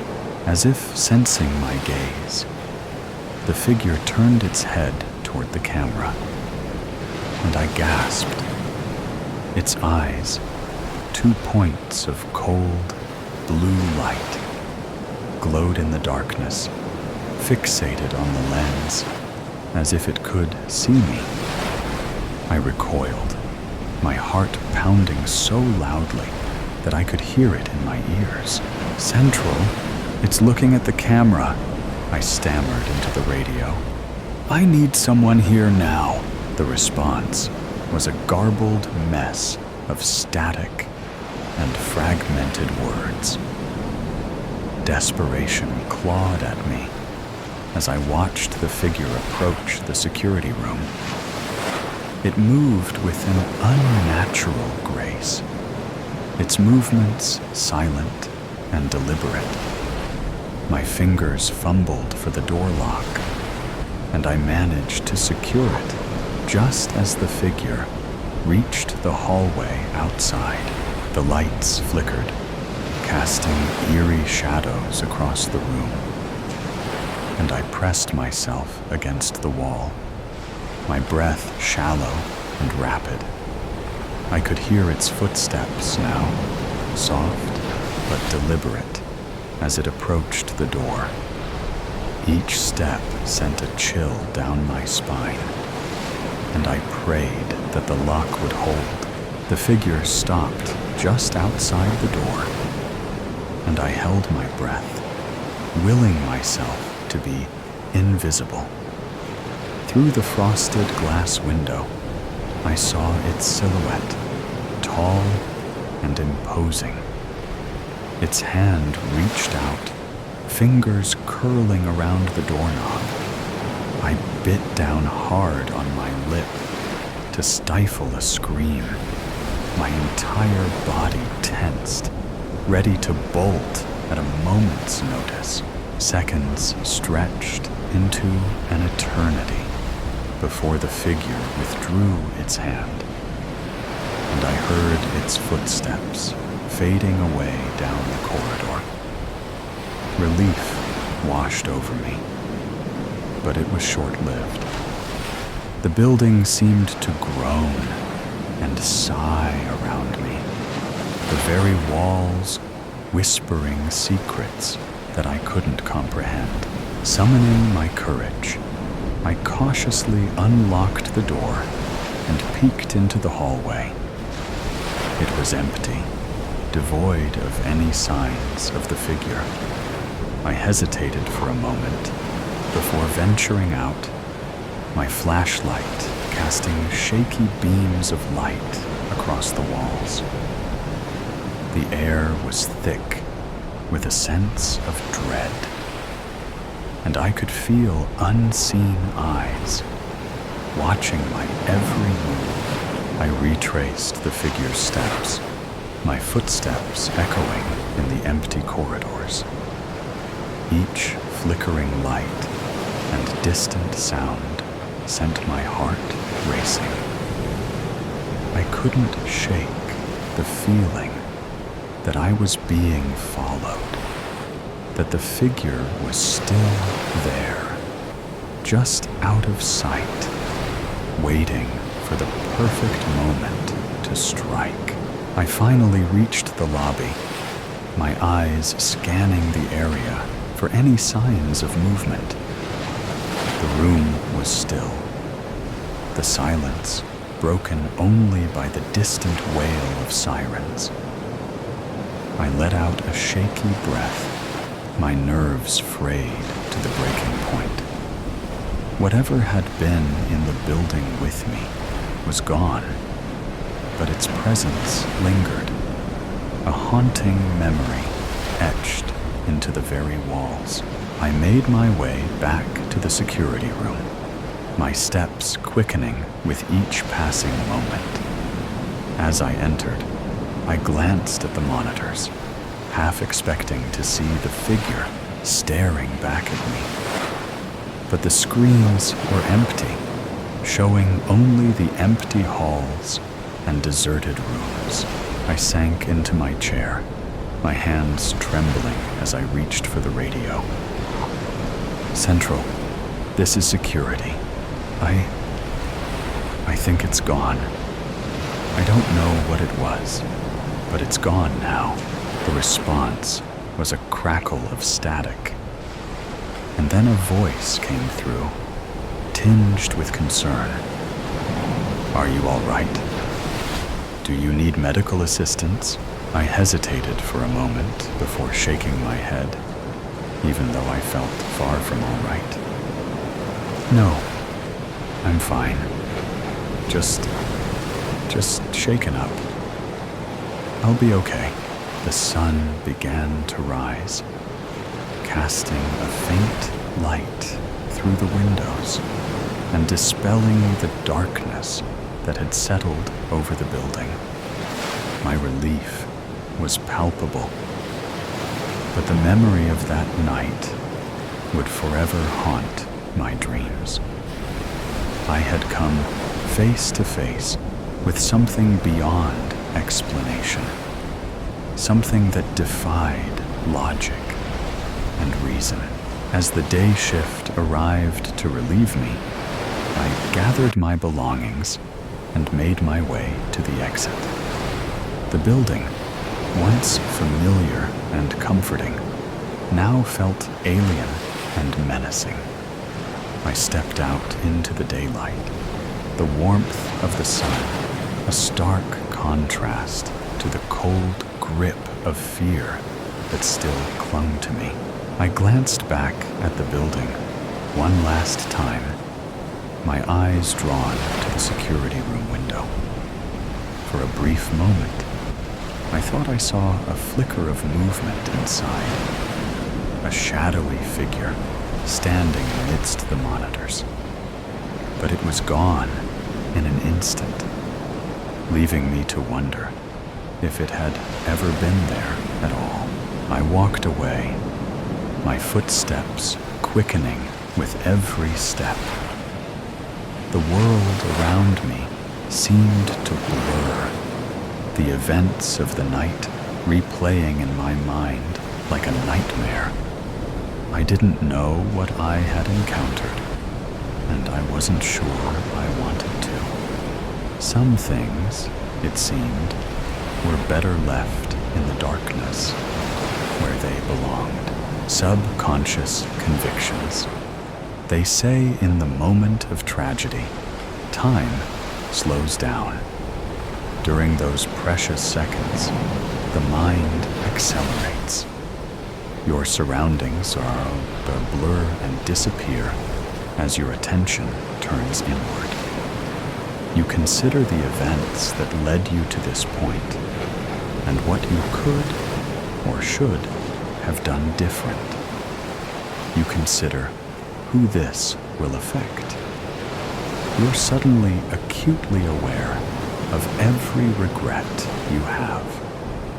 Things you wish you had done, or words you wish you had said to people you may never see again. What they don't tell you is that during this time of reflection, those thoughts don't matter. The steps that led you to this point have already been taken. You cannot change the past, and now must deal with whatever comes as a consequence of your own actions. But what if those thoughts did matter? I'm going to lose my job. That was the first thought that raced through my mind as I watched the man pull a gun from beneath his baggy jacket. The same man I had passed through security only minutes before. This was my first day on the job, and I was already going to lose it. The years I spent in college, scrounging for food and borrowing my friends' couches and car seats just to have a place to sleep. The loans I took from friends, family, and disreputable sources. None of that mattered anymore, as the fruit of my hard-earned labor was going to sour and rot on the very first day. The moment the glint of his pistol caught my attention, my hand was already reflexively reaching for my own holster. In the mere moment it took to draw my gun and form the words on my tongue for the man to drop his weapon, I was presented with a choice. Do I fire at the man whose own gun is pointed at the young woman behind the desk? Or do I wait and try to talk him down? If I hesitate, he could kill the woman before I fire. Or I could fire first, not giving him the chance to stand down. What if the gun was fake, and this was just an attempt at intimidation? Does this scenario meet the requirements for the rules of engagement? With my decision made, I shout for the man to put down the gun. Before the last word had fled from my mouth, an explosive sound that will, from that moment on, forever haunt my waking moments rings out. I made the wrong judgment. The man pulled the trigger. Time continues to crawl by as the young woman's body drops to the ground. red misting the air and painting the wall behind her as she crumples out of sight behind the desk, seemingly to compensate for its slowed pace. Time then speeds up. People scream and drop to the ground. A mother flings herself over her child. An elderly man clutches his chest and faints. I have little recollection of what follows. I'm sure police arrive and subdue the man as I suddenly find myself sitting outside on the curb. Uniformed officers question me. I'm not sure what answers I give them. All I can do is stare at their holstered guns. 3 seconds. That was all the time it took for the man to pull his weapon and end a life. Those 3 seconds play on repeat over and over. I lose my job due to my own negligence. If I had followed proper procedure, I would have found the man's gun as he came through security. Out of job, and with a permanent black mark on my record, my degree and certifications become nothing more than useless pieces of paper. My brand new car I financed is repossessed. I return to couch surfing and lending in order to get through each day. Loud sounds now terrify me. The bang of a car door closing has me reflexively reaching for a sidearm that isn't there, only for nausea to rise at the mere thought of a weapon. Red mist and a body crumbling to the ground. It only took 3 seconds for that man to pull his pistol and kill. I can no longer make decisions for myself.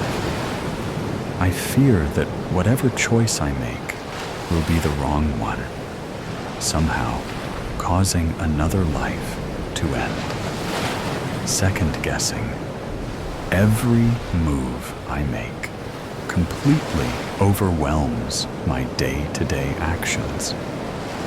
I cannot help but spiral within my own tortured thoughts to the point where I am too terrified to even move. It only took 3 seconds.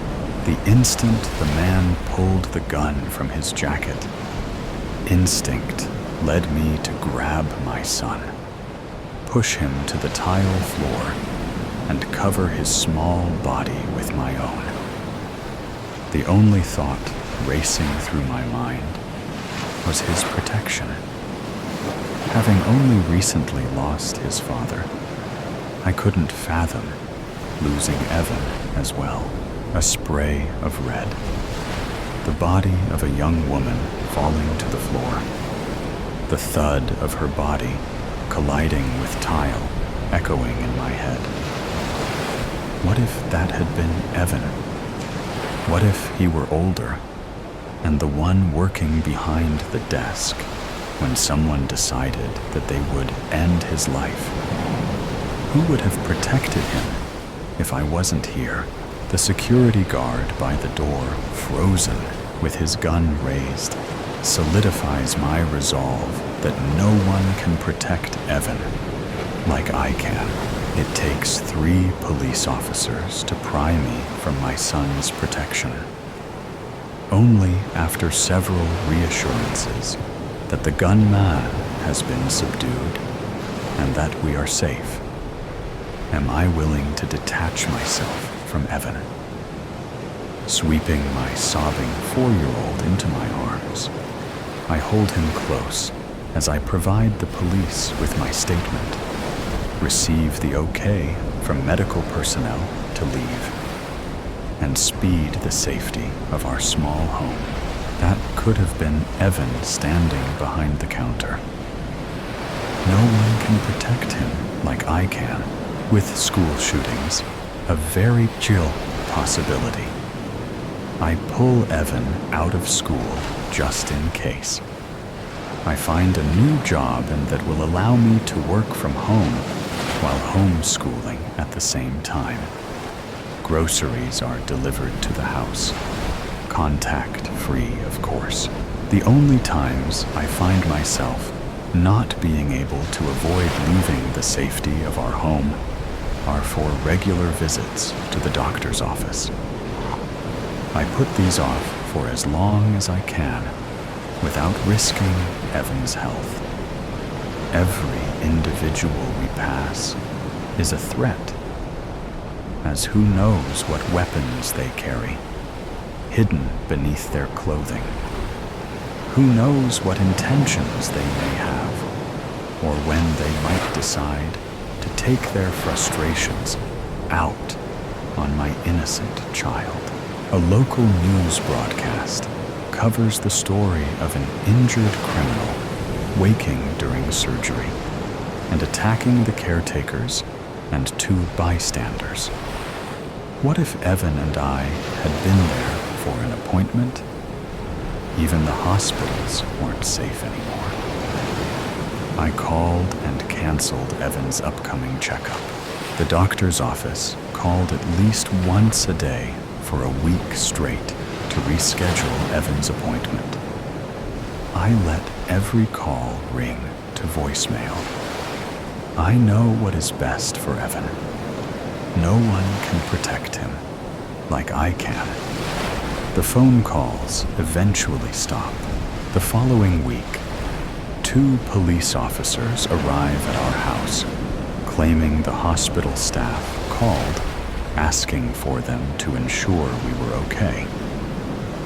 I reiterate through the closed door that all is well, but I refuse to open my home to them. I can see from the window the weapons they carry. What if they are not really police officers? What if they are here to hurt Evan? The next day, the police return with a woman dressed in a pantsuit and claiming to be from Child Protective Services. I refuse them entry and tell Evan to hide in his room. The woman claims that she is worried for my son's well-being and begs me to open the door. She doesn't have to worry about Evan. That is my job. Only I can protect him. They took Evan from me. They came in force, showing me documents that mean nothing to me as I sit handcuffed on my own couch. They claim I am not mentally fit to take care of my own son, as if they know anything about me or the dangers the outside world presents to my innocent child. I try to get them to understand that he needs me, that only I can protect him. Why can't they understand? They tell me I can argue my case in court. Why does no one understand? How can no one see how dangerous the world is? It only takes one man with a gun deciding to end a life. No one can protect Evan like I can. The customer service smile I have plastered on my face falls away as the man across the desk from me reaches beneath his jacket and pulls free a pistol. Despite the situation, I find myself surprised by the condition of the gun. My father was an avid weapon collector, and, as his only child, I was subjected to hours of instruction on all topics involving firearms. The man's gun isn't anything special, and is a brand that most households have stashed away somewhere for home defense. What caught my attention was the poor condition of the weapon. Scuffs and scratches cover most of the surface, and bare metal glints through gouged paint and texture. Wherever this man had obtained the gun from, there was a good chance it was either stolen or sold illegally. By the time the last remnants of my smile disappear, and my quick analysis of the man's pistol ends, I realize too late that I am the target of his aggression. Raised by a gun enthusiast, I thought I had seen them from every angle. I realized then that never have I stared down the barrel of one. It was a sight immediately burned into my mind, and one I never wanted to see again. I watch in slow motion as the muscles just under the skin of the man's hands tense, and his finger begin to pull the trigger. I can't help but think with irony that I won't have to worry about living with that fear. Silence follows the explosion of a firing pistol. The scene before me is familiar, though I can't determine why or how. I stand before a young woman, a waist-high desk, the only barrier between us. My right hand grips the cold, unfamiliar metal of the pistol I purchased from a stranger earlier this morning. I stare down the top of the gun at the young woman. She seems more interested in the details of the gun rather than the fact that it is aimed directly at her. There is something familiar about this woman, though I am sure I have never met her before. An irritating itch nags in the back of my mind that something here isn't right. I have been here before, but where am I? I want to turn and take in my surroundings, but am unable to move anything other than my eyes. Time seems to have slowed to a near pause. Glancing at the surface of the desk, I notice a stack of credit card flyers. Oh, that's right. I'm at a bank. One of the few left that actually handle cash instead of digital currency. Why am I at the bank? The memories come slowly, as though I am recollecting them through a vat of honey. The images are hazy at first, but slowly become clearer. I am desperate. The company I worked at collapsed due to fraud. As an accounting associate, I was one of the prime suspects in the case. It has been 2 years since I was accused as an accomplice, and the investigation is still ongoing. In those 2 years, my entire life fell apart. My fiancée left me, taking the word of the media over the man she planned to marry. She took our unborn child with her, refusing to allow me any part in the child's life. Due the investigation, I couldn't find a job. I lost my fiancé, child, and career. I lost all reason to continue to try. All I have left is a roof over my head, and even that will be gone soon, unless I do something. Robbing the bank wasn't a thought-out plan, but rather a decision made in desperation. Why had I thought this would be a good idea? I've never done anything like this before. This isn't me. Who have I become? The eyes of the woman before me begin to widen as she realizes she is staring down the barrel of my gun. Realization, surprise, fear, and then acceptance cross her features within a heartbeat. My hand tenses, my index finger beginning to pull the trigger. Wait, I've been here before. I've done this before. I've killed this woman already. Why am I doing this? For money? Is this really how far I have fallen? Would I really consider killing a woman for whatever change she might have in the drawer? Wait. No. I have already considered this. In fact, I have already done it. I am staring down the sights of my gun into the eyes of a dead woman. That is why she is familiar to me. I know I've killed her, but I don't remember what happened afterwards. Was I arrested? Was I shot?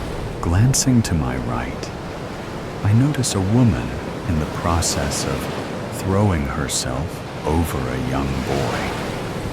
Her son, Evan. Evan? Why do I know the boy's name? That isn't all I know. I know that the mother will be so scarred from my actions that she will hide her child away from the world, paranoid and plagued by the idea of some stranger hurting the only family she had left. Evan will spend the rest of his childhood in the foster care system. I've never met them before, so why do I know this? I shift my attention to my left, where a young security guard points his own firearm in my direction, his mouth open in a silent shout. I can see the fear and indecision wrought into his features. He will lose his job and any chance of a healthy life due to my actions today. Finally, I look back to the woman before me. She loses her life because of me. These are my victims. I can see the consequences these innocent bystanders will spend the remainder of their lives trying to cope with. All because I was desperate to pay my rent. I don't want this. I don't want to kill this young woman who has done nothing to wrong me. I don't want to cause the security guard to spend the rest of his life terrified of strangers and loud noises. I don't want Evan to grow up without his mother. My hand relaxes, and the gun soundlessly clatters to the ground before everything fades to black. Looking up from the report scrolling across his tablet, Jared smiled at his supervisor, Dr. Daniels, who had just entered the lab. "Good afternoon, Doctor." The subject passed on the first run. His remorse caused a shift in his subconscious, and he dropped the gun before killing the woman this time. Dr. Daniels nodded, a bit of the ever-present tension in his shoulders relaxing. "That is good. Pull him out of the simulator and send the report to the recovery team. With luck, he'll be eligible for reintegration within the next year or so." After receiving the affirmative from his associate, Dr. Daniels headed for the door, sparing one last glance at the man lying on the bed, connected to the simulator unit. The device was revolutionary to solving overcrowding within the municipal system. Based on their progress with therapists and reports provided by behavioral specialists, qualified convicts are removed from their cells and transferred to one of a few facilities housing advanced neurological simulators. Rather than spend years within a cell comprised of bars and mortar, they are instead imprisoned within the walls of their own subconscious.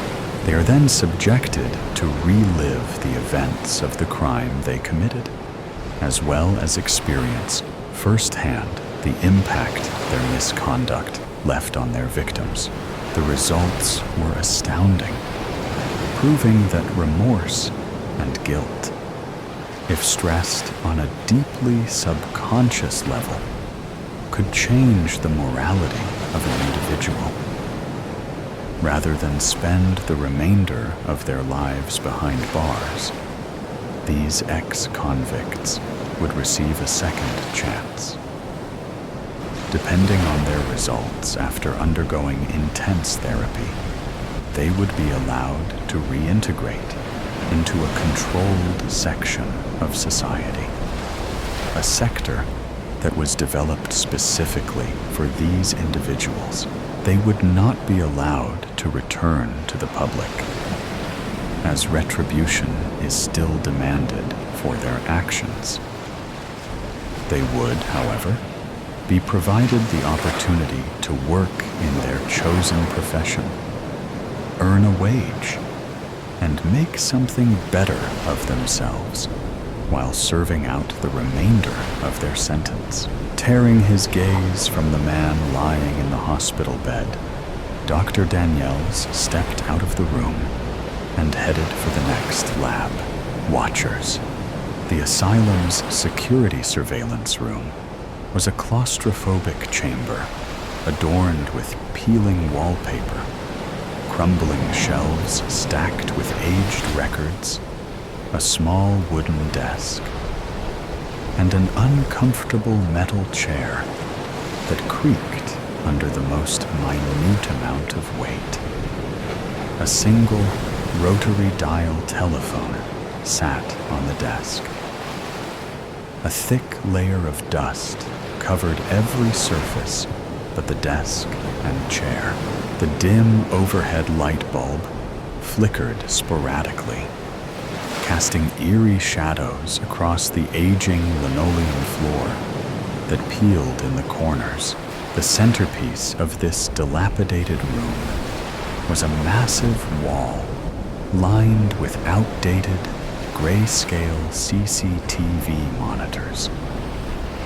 Each monitor displayed a different section of the asylum, a haunting panorama of deserted hallways, medical examination rooms furnished with rusting metal beds and equipment, large dining areas, office spaces, and various other rooms possibly used for forms of recreation. The monitors were ancient, relics of a bygone era. Their screens emitted a faint, sickly glow that seemed to exaggerate the shadows lurking in the corners of the room. The images displayed were grainy, distorted, and pixelated. A small handwritten label accompanied each screen, indicating the location of the video feed. The cameras themselves, once cutting-edge technology, were now obsolete and barely functional, occasionally losing connection for a few seconds at a time. The crackling audio of static from the occasional disconnected video feeds added to the eerie ambiance. It was as if the very essence of the asylum had seeped into the wires and circuits, imbuing an unsettling presence into the surveillance system. James was 2 hours into his new job and already regretted accepting the position. As a college dropout, struggling to make ends meet, the job posting for a part-time security surveillance officer with great pay was almost too good to be true. There were no certifications or education required to apply. The agency didn't even require any previous experience. The pay was nearly double the current minimum wage. The only downside to the posting had been the hours. From 9 o'clock at night until 5 in the morning, James was surprised to find he was the only one to accept the position following the interview. Unwilling to let such a good paying opportunity pass, he agreed to all terms he was presented during his interview and had no follow-up questions of his own when asked. As such, he was hired on the spot and given the time and address of his first shift. Looking back, James realized he should have asked at least a few questions, such as where he would be working and why no one else had accepted the position following the interview. Lunaria Sanitarium, built in 1920, was nestled deep within the forests of the Pacific Northwest. The nearest city, taking at least an hour and a half by car, was Portland, Oregon. The hospital consisted of 3 separate buildings. The central 4-story building contained the medical rooms, recreational suites, and other administrative offices. Each 2-story wing building housed bedrooms with minimal furniture, a dining hall complete with rows of tables and chairs, and basements with locked holding rooms. Only the hallway leading to the doors for the holding rooms contained a camera in each basement. Every room in the sanitarium still contained original furniture from the time it was abandoned, as if all inhabitants simply left for the day and never returned. Vacated in the late 50s, the entire property was left untouched for nearly 7 decades. Courtyards, fields, and small farming patches were overgrown, nearly reclaimed by the forest whose land it was built upon. Despite the impending vegetation, the buildings themselves were surprisingly in good condition, despite the rust, mold, and rotting surfaces.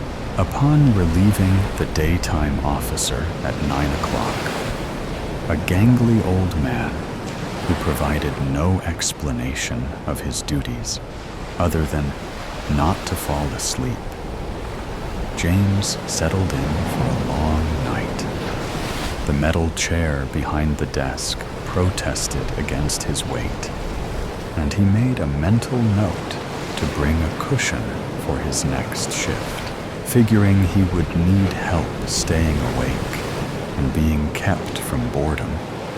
James brought a backpack stocked with snacks, energy drinks, his handheld gaming console, and a few books his sister had lent him.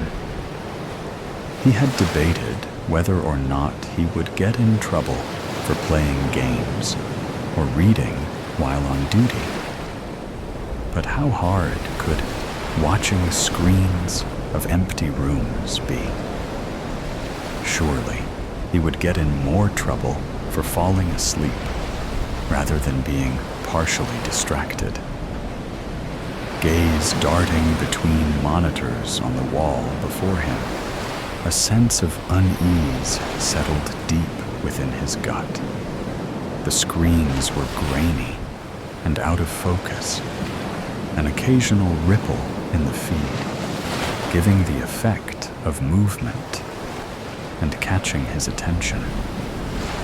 The wall of monitors was so wide that he had trouble viewing every screen without having to turn his head, causing the screens of the opposite side to disappear from his focus entirely.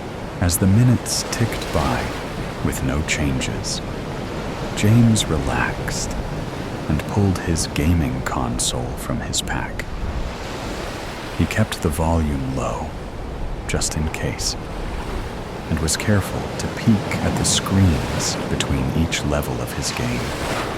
The few games he owned that didn't require internet connection quickly lost his interest.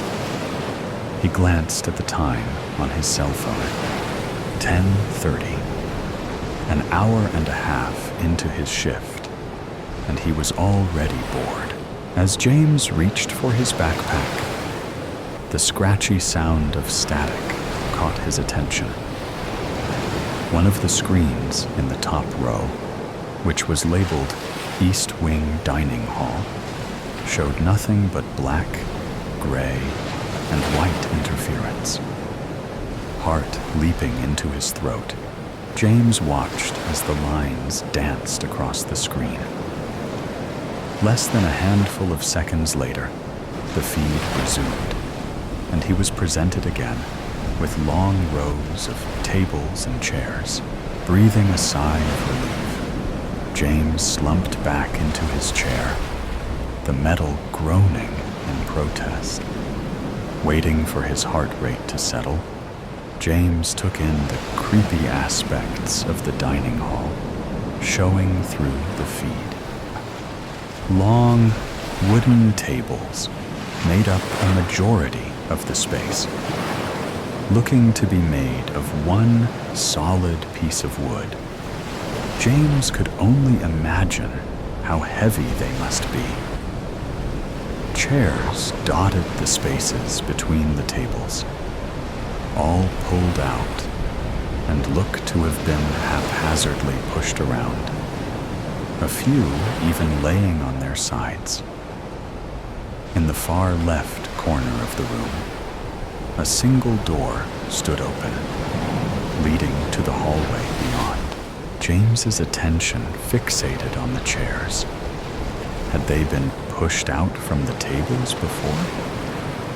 Racking his memory, he thought that they had been pushed in, not that he had paid any special attention to the small details. Clearing his thoughts with a shake of his head, he pulled one of his energy drinks out and popped the cap. Perhaps he just remembered wrong.